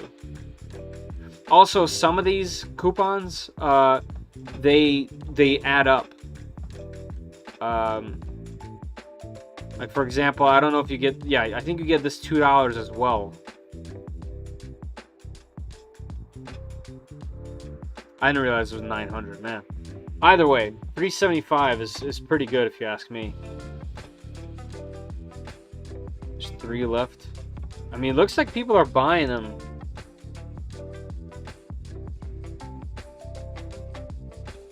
So yeah, if I type in Fysetc V0.2. Oops, I spelled this wrong. Fysetc Voron. So there's a Cyborg. This is the right one. Why? So 356 here. And look, so this is another here. I'll open another tab. Here's where there's some confusion. All of these stores are different stores. Here we go. So not without going too deep, here's 3 of them. Alright, let's open all of them right here. I plan to have a live feed on my printer next Wednesday at 10. Hey, nice. That's cool, Caleb. Alright, if you're in the Discord, you know, make sure you mention it there as well. Alright, hold on. Let me try to figure this out. So this is the first store. Okay, so here you go. So this is not Fysetc themselves. This is the XJW Tech Demo Board Store. And like, there's 5 ratings for the store. So, you know what I mean? It's already kind of, I don't know what's going on here. But, looks like you can get, and this is the Pro, no, it says Pro R1. So let's say I wanted black, 465. Kit only, 441. This is still too much. Here's R1, yeah, 498. So, okay, we don't have to deal with that. I don't want to do that. So kit only, 454. Okay, so too expensive. I'm gonna close this out. Let's go to the next store. This is the real one, Fysetc Firth. What is going on? Let me go back to the one I'm familiar with. Yeah, Firth. Who's gonna tell him? So this is 356 plus 81. Right, this is the one where if you refresh... Oh no, if you go to black... Man, this is gonna get confusing. Yeah, okay, this is the same one. Okay, let's exit that out. So we have this open already. Black, this is what I would do. Let's keep going. So this says Fysetc Official Store. This says Fysetc One Store. This is the one I'm familiar with, by the way. This one. The one with this rounded logo. Fysetc Official Store, huh? 5 reviews, 74 sold. 5 stars. They have gold, green, and black. Kit only, 463. And what's this? Orders over 20. Okay, so you're getting 20 bucks off here. With CNC, with ABS printed parts. So yeah, I'm not sure what's going on here or why, but we're not doing that. So the choices are you're either buying from the official website, from Fysetc.com, or from this, which this is the one I'm familiar with. Obviously, they have really good feedback here. Store's been open since 2016. You know, yeah, I would do this one. I think if it was me buying it right now, I would do black only. I'd print my own parts because there isn't really that many. There's just a bunch of little ones, but it's not that many. I would take the 15% off. Free shipping on all choice items. So that's just choice. Yeah, I think this is a really compelling kit. I can't wait to see what the performance is like. It's so hard to judge by these photos of the size. Like here, that's a spool. It's as tall as 2 spools. Hey, John. Yeah, that's true, Jam. Caleb, what are you printing?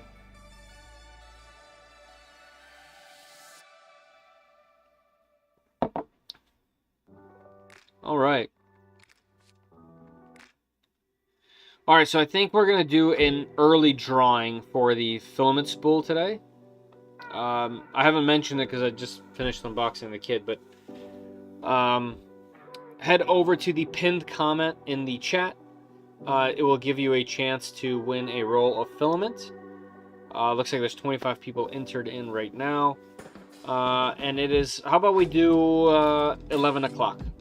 In 4 minutes, everyone that's in here, jump in, answer the question, what was the last thing you printed, and include links if you want to, obviously, but it'd be cool to share what you guys printed, if it's neat, especially. There's some cool stuff, and if you had a 3D printer for a while, what ends up happening is you kind of like run out of stuff to print unless you make your own stuff, so it's always nice to see what people are printing. But I'd love to send you guys, or have 3D Max send you guys a spool of PLA Plus, so jump in here, and we'll pick at 11 today. Your last Voron was with Fysetc official store. I think it bounced between the two. It just depends. It depends. Whichever one was the best price, I went with the cheapest price, Serge. Because like one was like $1,200, and another one was like $800 something. So I was changing that link depending on which one. And if it means anything, I don't think anyone purchased a kit from my link. Which is fine. I'm just saying, I don't think it actually mattered. I just want to give as much information as I can. But yeah, that thing is extremely satisfying. I did get a small 3D printer from Amazon, forgot what brand it is. It's made out of all plastic with all rails, and it had a bed size of 100, 100, 100, I think it was. Wow, that's kind of interesting. All plastic, huh? Alright, so 2 more minutes to enter, and we will pick somebody to win. Looks like your chances of actually getting a roll are pretty high. 26 entries. Hey, Renovic, how are you? Sounds like the Tina too.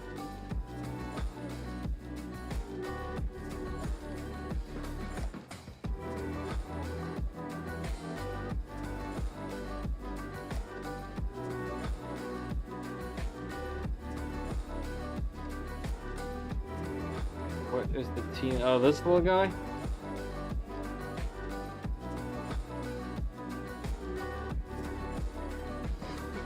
Wow. That is a little cutie, huh? And it has auto bed leveling on there. Wow. I never heard of this or seen it. Wee Fun.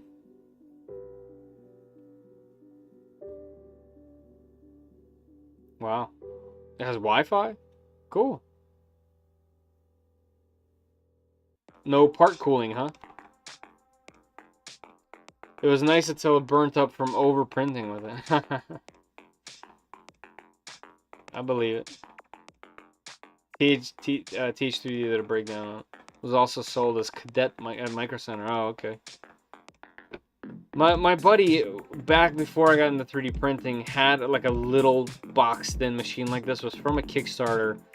And I remember it was like blowing our mind what 3D printing was. And the prints that were coming out of there were barely 3D prints. Like, yes, there was plastic formed into shapes, and most of the time it was similar to what you were asking it, but it was always just the surprise what came out of that thing.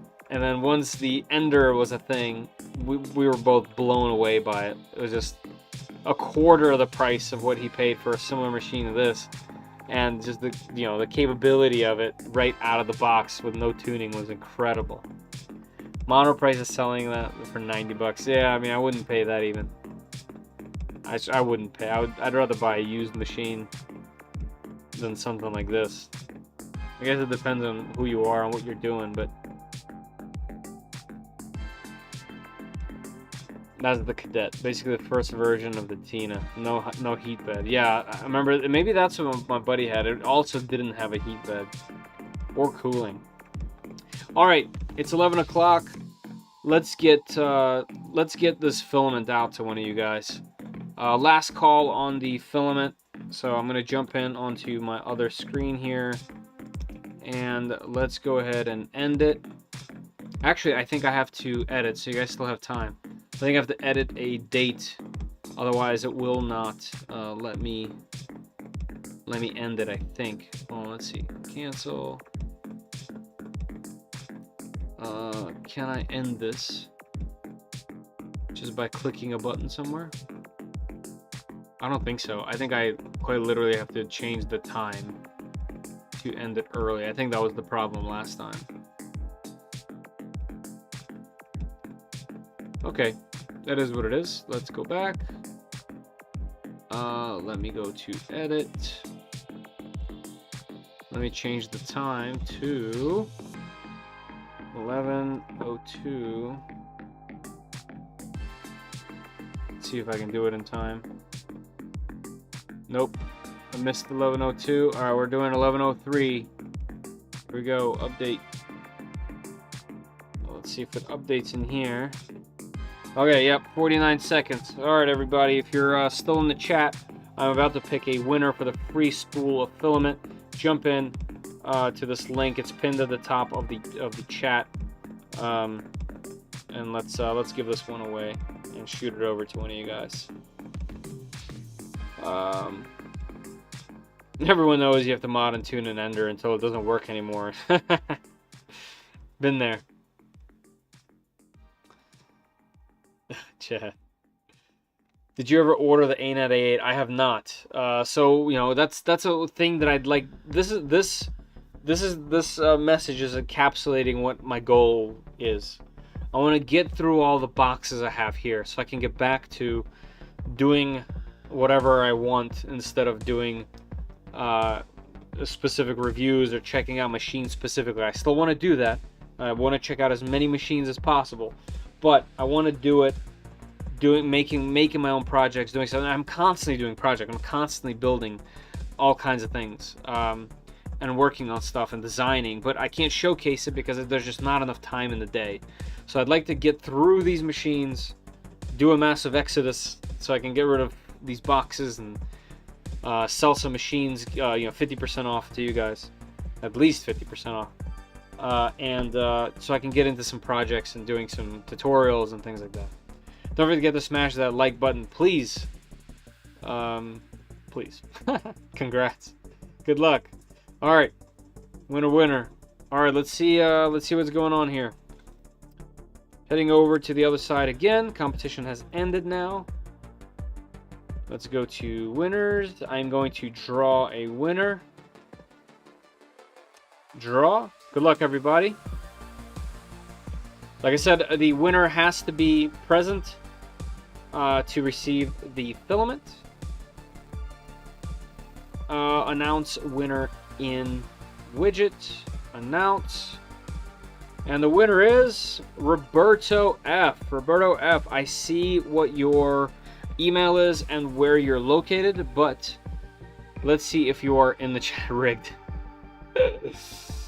I'm still missing the white printer. Chad, I have it in my office. I actually just printed a giant skull vase with it at the office. Going super fast, as fast as I could go. It's pretty loud, but it works. I'm gonna get rid of that printer really soon. The bed leveling sensor on it is bothering me. No whammy, not this time, guys. Bot name. Roberto, where you at? Roberto, you have won a roll of filament from 3D Max, but you have to be present in the chat to receive it. So let me know. Claim the prize, and I will give you. Let's see, another 5. Yes, if he's not here, I will repick. Then. I will give 5 minutes. So let's make it official. 11:10. I'll choose another person, but I would obviously love to give it to Roberto. So Roberto F, if you are in the chat, please let me know. I know sometimes people can't stay the entire time, and they jump in early and then have to go or get disconnected, whatever it might be. But I'd like to give it away to someone that's here. So let's hang out for 5 minutes. Hopefully Roberto shows up. And can I make this bigger, by the way? Oh, I should have done this a while ago. Look at this. I didn't know I could do that. Roberto, holler at me. So there you go, guys. There's still a chance for everyone else to get it. Don't leave quite yet. Will you be selling the Delta machines? Ooh, that's tough. I don't want to yet. Only because I don't have another. I only have one Delta. I have the Super Racer, and I've yet to clipper it, even though I have the pad, the FL Sun pad. I just haven't had a chance to get back to it. I love that machine. I have so much fun with that thing. It's sitting behind this rack, so it's hard to see. But to answer your question, I don't think I'll be selling that Delta machine just because I don't have another one. If I ever get a chance to check out the V400, for example, then I might, because I won't need 2. Yes, that's why I want to keep it. It's also fairly fast. Like, yeah, it's not the fastest, but Man, that thing zooms. It's very fun to watch. I'm trying to figure out how to clipper the Reality 6 SE. Man, I don't know anything about the 6 SE. But if you get the Creality Sonic pad, all Creality machines are there, and they kind of like they give you the setup right through the pad, so that's always nice. Chad, Delta looks cool, works, but not very efficient space-wise. Yes, you have to have space upward. It's just a huge machine. I mean, it's so impressive looking though. Like, it doesn't look like an appliance. It looks like a robot. It looks very purposeful. But yeah, not very efficient in space. That's a very easy way to say that. Yeah.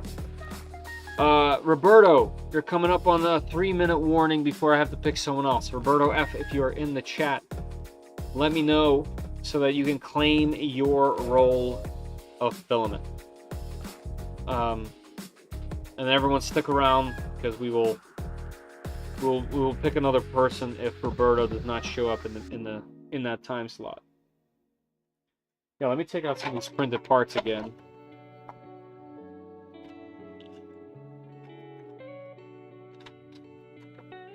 But yeah, this is all these look good.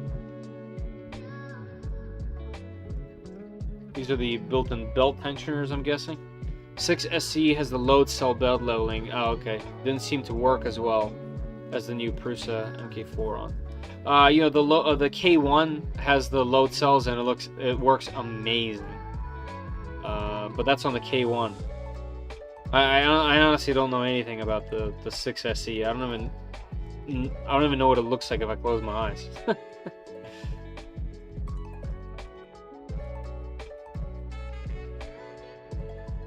By the way, anyone in the chat while we're waiting, how many more minutes? Oh, 1 more minute. Roberto, 1 minute warning. If you're in here, Roberto F, you have won a roll of filament from 3D Max. Let me know in the chat so I can send it to you. Otherwise, I'm repicking another winner. What was I mentioning? Oh, does anyone in the chat do any fishing? And if you do any fishing, do you have any 3D printable things for fishing? I'd love to 3D print some. I just went with a neighbor of mine to a local little pond, and I had so much fun. We found these 2 amazing spots to fish at, and I ended up buying some fishing rods, some more rods and stuff. But I'd love to incorporate 3D printing into that. Like, you know, that's the type of stuff I want to get to. I want to have enough time to not be forced to do just reviews and be open enough to be able to do little projects like that. Like my plane, for example. Just keep burning up the head itself. Costing me $40 to replace. Oh, it's strange that you keep burning them up. Maybe just too hot of a temperature, or are the fans going bad? Something along those lines. All right, I think we're on time. Yep. Okay, Roberto, last call while I'm switching over. Roberto F, you've won a roll of filament. If you're not in the chat right now, I'm giving your spot away, sir. All right, let's go to the next one. All right, let's see. Unannounced winners. Now if I refresh, no more winner. All right, let's pick another one. Repick win. Repick. Good luck, everybody. All right, we got a new winner. Announce. Announce with avatars. Announce. And boom. We got Heath Foster. Heath Foster, congratulations. Told you he was a bot. Yeah. I go fishing. I don't have any prints. Well, come on. We gotta get some printed lures up in here. Heath, I saw you in here earlier. Are you still here? If you are, let me know in the chat. You've won a roll of 3D Max filament. Another bot. Who names their kid Heath? Hey, my name's Fetter, Chad. So, I mean, I am foreign though. Heath Ledger was super cool. So I kind of like Heath, actually. Yeah. Chad, I'm not on you with this one. Heath is a cool name.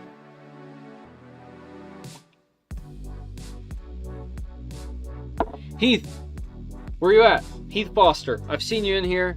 We talked earlier. You've won a roll of filament. You have to be present, so let me know. His brother Keith. There he is.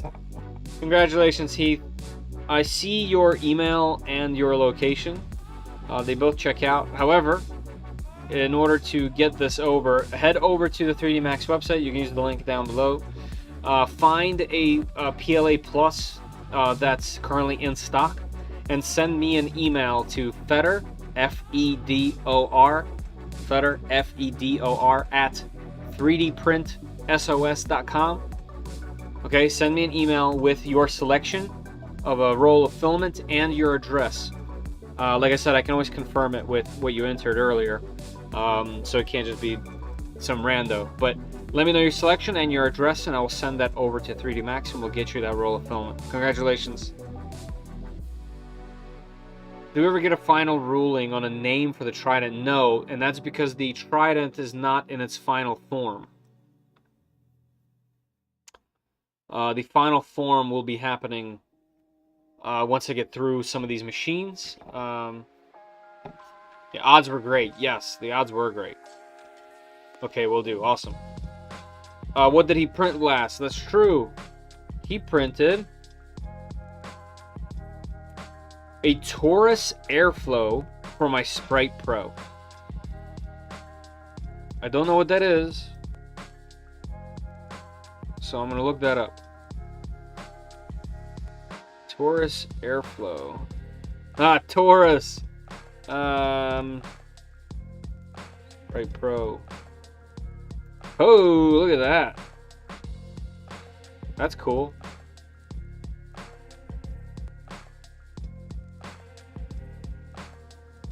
Let's take a look. Let's take a closer look. Yeah, wow, that's well, first of all, it looks like a challenging print, to be honest with you. But holy.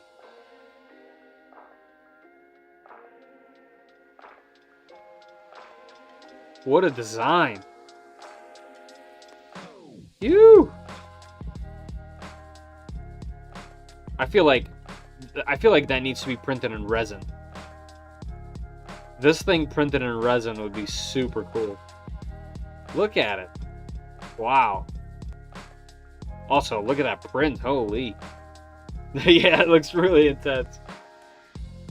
Is it ever finalized? It's a Voron. So yes, it's finalized when you get the serial number.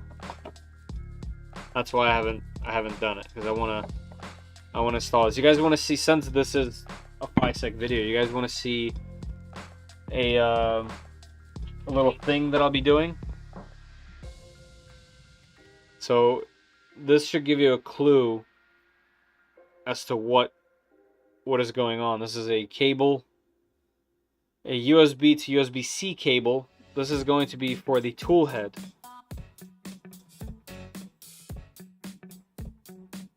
Now let me show you.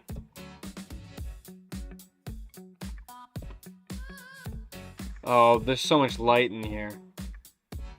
It's an LED cable, and it lights up, and it doesn't just light up.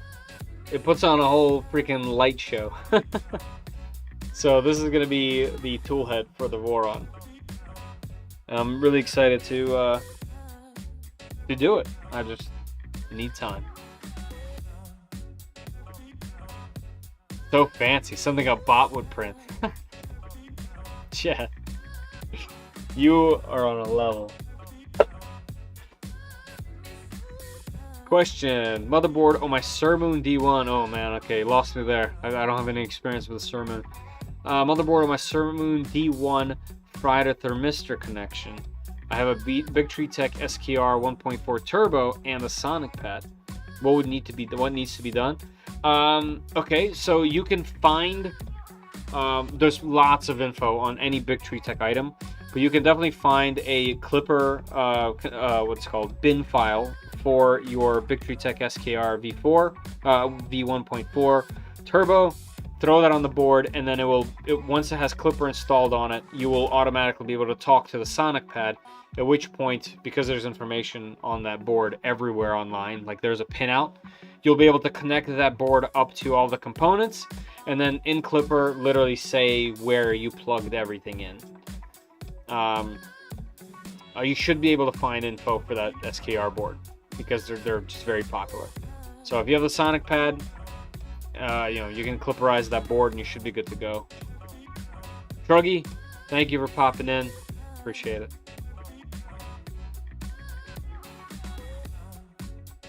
The printer's kind of a bother. Thermoon?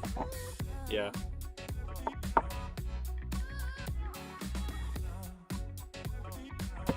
Also to pick on your Discord a 3D print chat on my last print. Ooh. Let me check that out real quick. I closed Discord because I kept getting messages during the live print, so it was distracting. I'm already distracted enough as is, you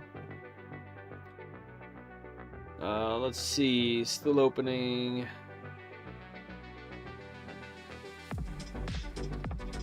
Ooh, Toys for Tots update. Nice. 3D print showcase. Man, zoomy with that mask. Wow, that's cool. Sorry. Once again, distracted. Cool guitar. Where'd you post it? Da Vinci? Oh, 3D print chat. Sorry, I thought you posted it in the 3D print showcase.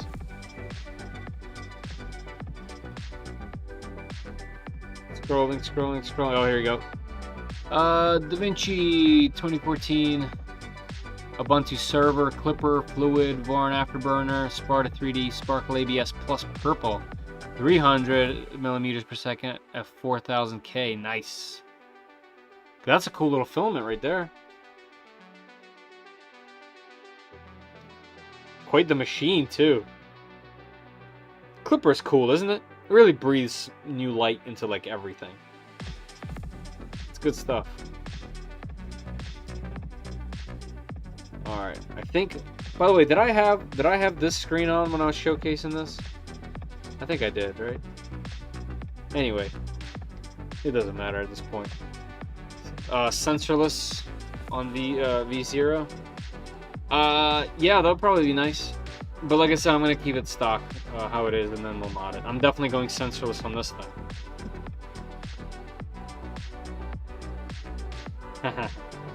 Yeah, that board. That's gonna be. Thank you, by the way. I'm glad you enjoy them because they're super fun to do. But I'm really looking forward to modding this Trident further, even though it's printing really well right now and very reliable. I do want to print some things for my desk. I found this really cool. Here, I'll show it to you. Really cool thing on printables. I'll be doing it on the Voron. Oh right, I can't log in here. I don't know why Chrome doesn't let me log in. I stopped using Chrome because of all these little problems everywhere. ARM. Because words and English. Okay, there's way too many things.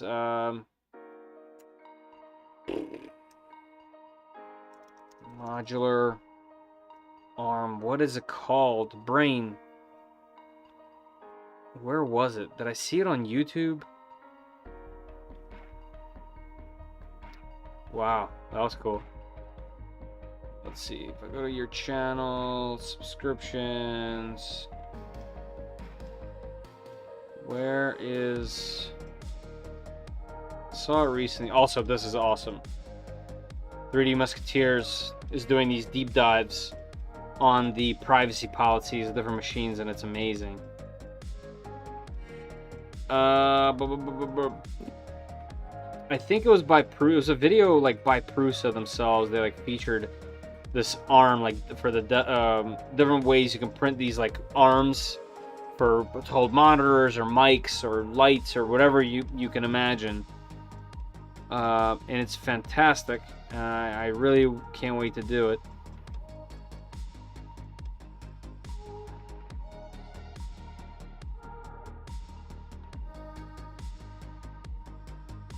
This was a cool video, by the way. Low-cost fiber reinforcement.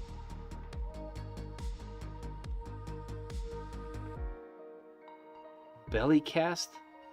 Okay. How to make a pregnancy belly cast. Okay, unboxing experience. Woxen! Yeah, what's happening with Woxen? They it was pretty pricey at the time. I guess the proposition is even lower now. Mighty Car Mods, man, one of my favorite channels. Can't believe they have more Volkswagen content coming. I'm definitely watching that at the end of this. Also, I missed this stream. I definitely want to see this one. Mandic really opens X-Max 3. Well, I have no idea where it is, so that's kind of a bummer. But it's just basically this arm. That was really cool.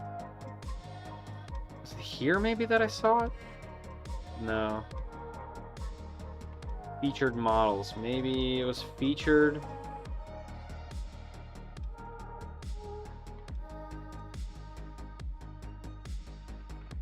No. Hold on. I might be able to log in on my Safari here. Of course, it's perfectly logged in. Everything works great. Profile, collections. Where did I put it? I put it in my...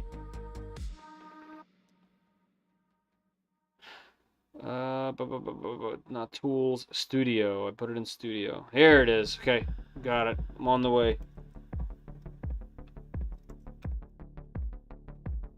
Come on. There we go. This. Oh, hold on. Let me catch up with some of these chats. Probably shouldn't have done it. Should have done it there. Yes, it does. Oh, the filament. Yeah. How's the flying bear been so far? Fantastic. I just put Clipper on it. I did a video on that. Super easy to Clipper. I made a little config to make it a little easier. I translated it from Russian, because there's a bunch of Russian content on this printer, but not American content. It's great. I use it for ABS prints when I'm not in a crazy hurry, but now that it has Clipper, I can tune that thing and make it go zoom. The only downside is it doesn't have a PI bed. You have to get one from Flying Bear because it's a custom size, but I love it. Feder, how challenging is the programming with Vorons? Less so than I thought, but still challenging because if you don't know Clipper, which if you're asking that question, you probably don't really know. Luckily, there's massive, especially if you have Discord, there's massive amounts of help everywhere and resources. But yeah, it's not as hard as it might seem, but you kind of just got to go in and do it. Because I'm like in my head, I'm thinking about saying the words of it's about the same as the build itself. Like it's on the same level of complexity. You build it first. You might not be as good with building. You might be better with programming, or you might be better with building and not as good with programming, which is how I am. So to me, it's kind of like on the same level. It probably took me about the same time to build it as it did to program it, but now that it's programmed and I understand it better, it's way easier now. So first one, difficult. Second one, much easier. MCM wouldn't approve of my GTI. Doesn't pass the shoe test. Oh, come on, man. What GTI do you have, by the way? I'm a huge old school, well, I used to be a huge Volkswagen fan. I was definitely a fanboy back in the day. I'd love to at some point get back into it. But yeah, I used to have a Mark IV GTI that I built out quite far. I almost bought a Corrado, Scirocco, Rabbit, test drove a bunch of them. Always wanted an older Volkswagen. Never got a chance to own one. But I used to have a Mark III Golf, then a Mark IV GTI. Then from there I went to a Audi A3 second gen. That was the worst car I've ever had in my life. It was like a dream car of mine. 01 Jetta was the first car. Yeah, my Golf, the first Golf, I think it was a 96 four-door Golf Mark III, and it was the color was called Memory Red. I got made fun of a lot for that color in high school, but I had it for a short period of time. 2017 Mark 7, Autobahn, nice. The Autobahn is fantastic. So last year, I had this day off, and I was in my Outback, and I drove by the Volkswagen dealership, and there was this brand new, I guess at the time it was 2022, GTI, non-Autobahn. I wanted the base gen, but it wasn't. But it was in this red color. That was kind of neat, but it caught my attention. It was the only red car over there. So I just pulled in. I was on a day off, and I test drove it, manual, and man, it drove so heavenly. I didn't like two things. Well, there was a couple things. The interior, I can't. I would have complained about the interior a lot. I think my Outback has a surprisingly amazing interior. Like it going to other cars after that interior is kind of interesting because it's just the Subaru, but that screen and going to the Volkswagen little weird dash with the digital screen that's like up front and matte, and the sun was hitting it in the way with glare. The interior I don't like. Another thing that kind of blew my mind was the hood doesn't have struts, and it didn't have a cover under there. I understand there was like a problem with it, and they had to take all the covers off because there was some fire issue. But there's a bunch of little things that kind of like blew my mind. They're very different than Mark IVs were back in the day. But it drove amazing. The seats were so comfortable. Yeah, big fan. Volkswagen manual has a reverse in a weird spot, right? Yeah, it's different. Yeah. What do you push it down, something like that? I don't remember anymore. Yeah, I do remember it was kind of funky. Actually, my first turbo car. Oh, nice. I restrained from modding it. How? That's one of the things. That's one of the reasons why I've stuck with slow Subarus, is so that I don't do anything to them. And still, I mod them. I can't help myself. I restrained from modding it so far, but my buddy lives right next to DAP in Charlotte. He's got like a full list of mods he wants to do. Yeah, he wants you to do. Yeah, man. At least to do the chip. I remember, so my GTI. Where would I be able to find photos of it?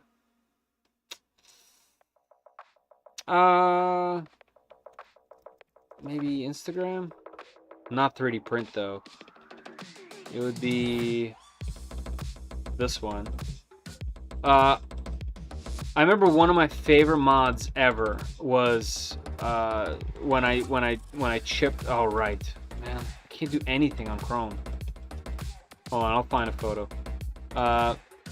When I chipped my GTI. That was such a crazy thing. At the time, I had APR, but I think Revo was better. And I know that they're very different now.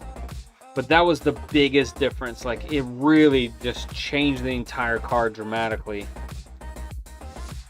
Here, let me go to Instagram here. Bear with me for a second. I'll show you a photo. Scrolling. But yeah, if I could, I think I would buy a Mark IV GTI and have some fun with it. Or I would go Mark I. Oh, here's one photo. Let me see if I can open that in the unique tab and keep scrolling. Hold on, give me a sec. I know you guys can't see this. I'll pull it up in Chrome so you guys can see it over there in a second. Here we go. I'm such a has-been. I don't have cool stuff now. I had cool stuff, and now I don't. Inspect element, man. I have to go to this depths to get my own photo. Can I drop this in like that? No. Okay, can I get this link? Come on, why is this so difficult? Hold on, if I drop this on my desktop, could I then open it this way? Hey, okay, here's one. Let me grab the other one.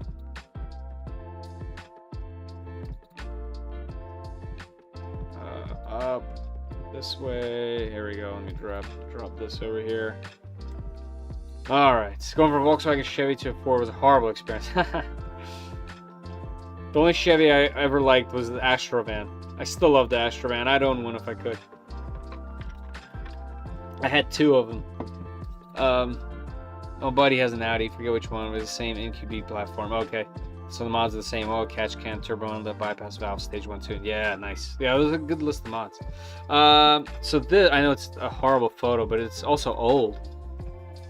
But yeah, this was my Mark IV GTI with my Rieger lip. I had Ryle Imola Race 2s from, I got them shipped from like Italy. I have my little stubby Euro mirror. What else did it have that was cool? It had Beetle headrests. It had pretty much every bolt-on mod you can possibly think of on a 1.8T. It had a KO4, and I did it all myself too. I had a KO4 20 from Audi TT 225. It was cool. I had a ton of torque. Yeah, all the badges. Well, it had like it had a grill, but yeah, it was all shaved.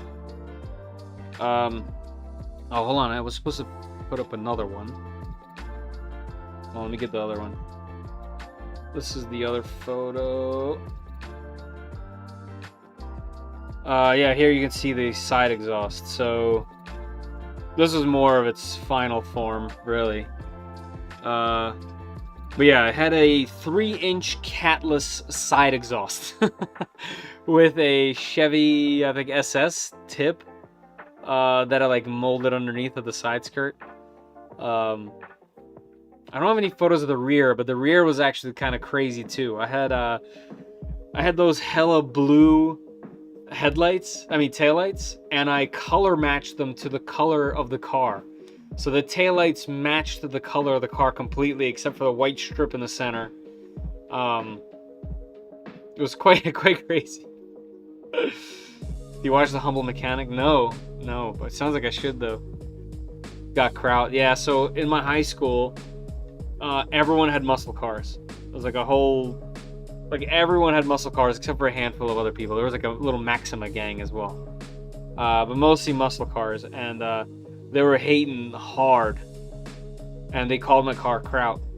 So in a reverse psychology move, I got a plate made that said got Kraut. And yes, I did get pulled over for it all the time because Maryland needs front tags. Anyway, yeah, good times. Good times. This was the thing I wanted to share. This super cool arm. Has so many different uses for it and different ways to put it together, and so many remixes. And I got to do this. I want to do that desk. Okay, everybody, I gotta probably stop because I won't be able to. Oh, the Jetta didn't have gooseneck hinges for the trunk. Had air struts for the hood. Really? Every time a Chevy door closes on me, remembering the latching door hinge on the old Jetta. I can never get into the Jetta. I've actually never had, weird fact that doesn't matter. I've never had a car or a vehicle with a trunk. I've only had hatches. The only other thing that I had was I had a Tacoma at one point. But I've always had hatchbacks or wagons. Yeah. And a Tacoma. But I've had yeah. Never had a trunk. Hatchbacks, wagons. You ever used the E3D Humera? No, but I've heard great things, Jeff. Definitely check out Humble Mechanic. Tons of Volkswagen mods. Am I signed into YouTube at least? There we go. Humble Mechanic.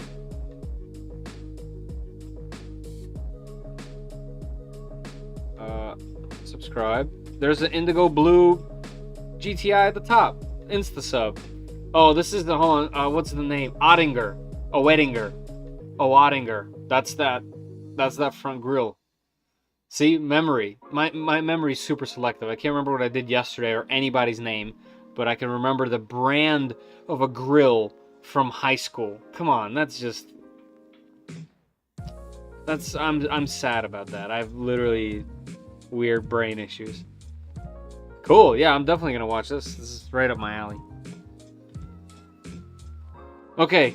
All right, everybody. That was a really fun unboxing. This printer is going to be sick. I'm really excited about the build.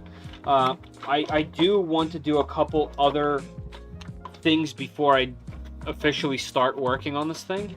Like for example, I have the X+3 by Fysetc that I want to do, but I wanted to get this unboxing out there. I wanted to get you guys thinking about the kit. You know, links in the description, like I said, to what we looked at if you guys are here for the whole time. But yeah, I'm really excited to build this. This is going to be a machine that's constantly on my desktop next to me, so I can't wait. I'm really excited. Everything in the kit is superb. You know, from the hardware to the little extra CNC stuff I didn't expect. Very, very nice. Love it. Let me know if you guys have any questions either here or on Discord, wherever you guys might find me. And I should have another video coming out tomorrow morning. Not about this, about other stuff, but a lot of fun things coming up. Jeff, thank you again for the memberships. I appreciate that. Conan Ender 5, nothing about. And about to go on a shelf of Mercury mod. Didn't know if it was something to use or give someone. Yeah, also, well, the only thing I know about it is it costs the same as a K1. That's the only thing I know. And I have one right there in a box. I haven't had the urge. When are you going to do the Clipper Everything video? I have a Clipper video coming tomorrow morning. No, the Clipper video I'm still editing. Yeah, tomorrow morning is the Soval SV06 and the Mingda X2 together. And then the next video after that will be the Clipper. It's the Pad 7, which is amazing, by the way. The Pad 7 and the CB1, and how to, I guess, Clipper the SV06 and the Go 6 machine using these two devices. But mostly just going over these two devices. So that'll be next. Okay, everybody, I want to thank you all again for jumping in. These things are always fun. I want to keep this in small chunks, so no assembly today. So the next time you'll be seeing this kit, we'll probably be putting together the frame, and we'll tackle it the same way I did the Trident. Small chunks, easy to do while still chatting and having a good time. Definitely not going to rush it. Gonna be just hanging out with everybody, putting it together that way. All right, guys, I'm gonna be out of here. Catch you guys on Discord. Catch you guys in the comments. All right, I'm out of here. See you later.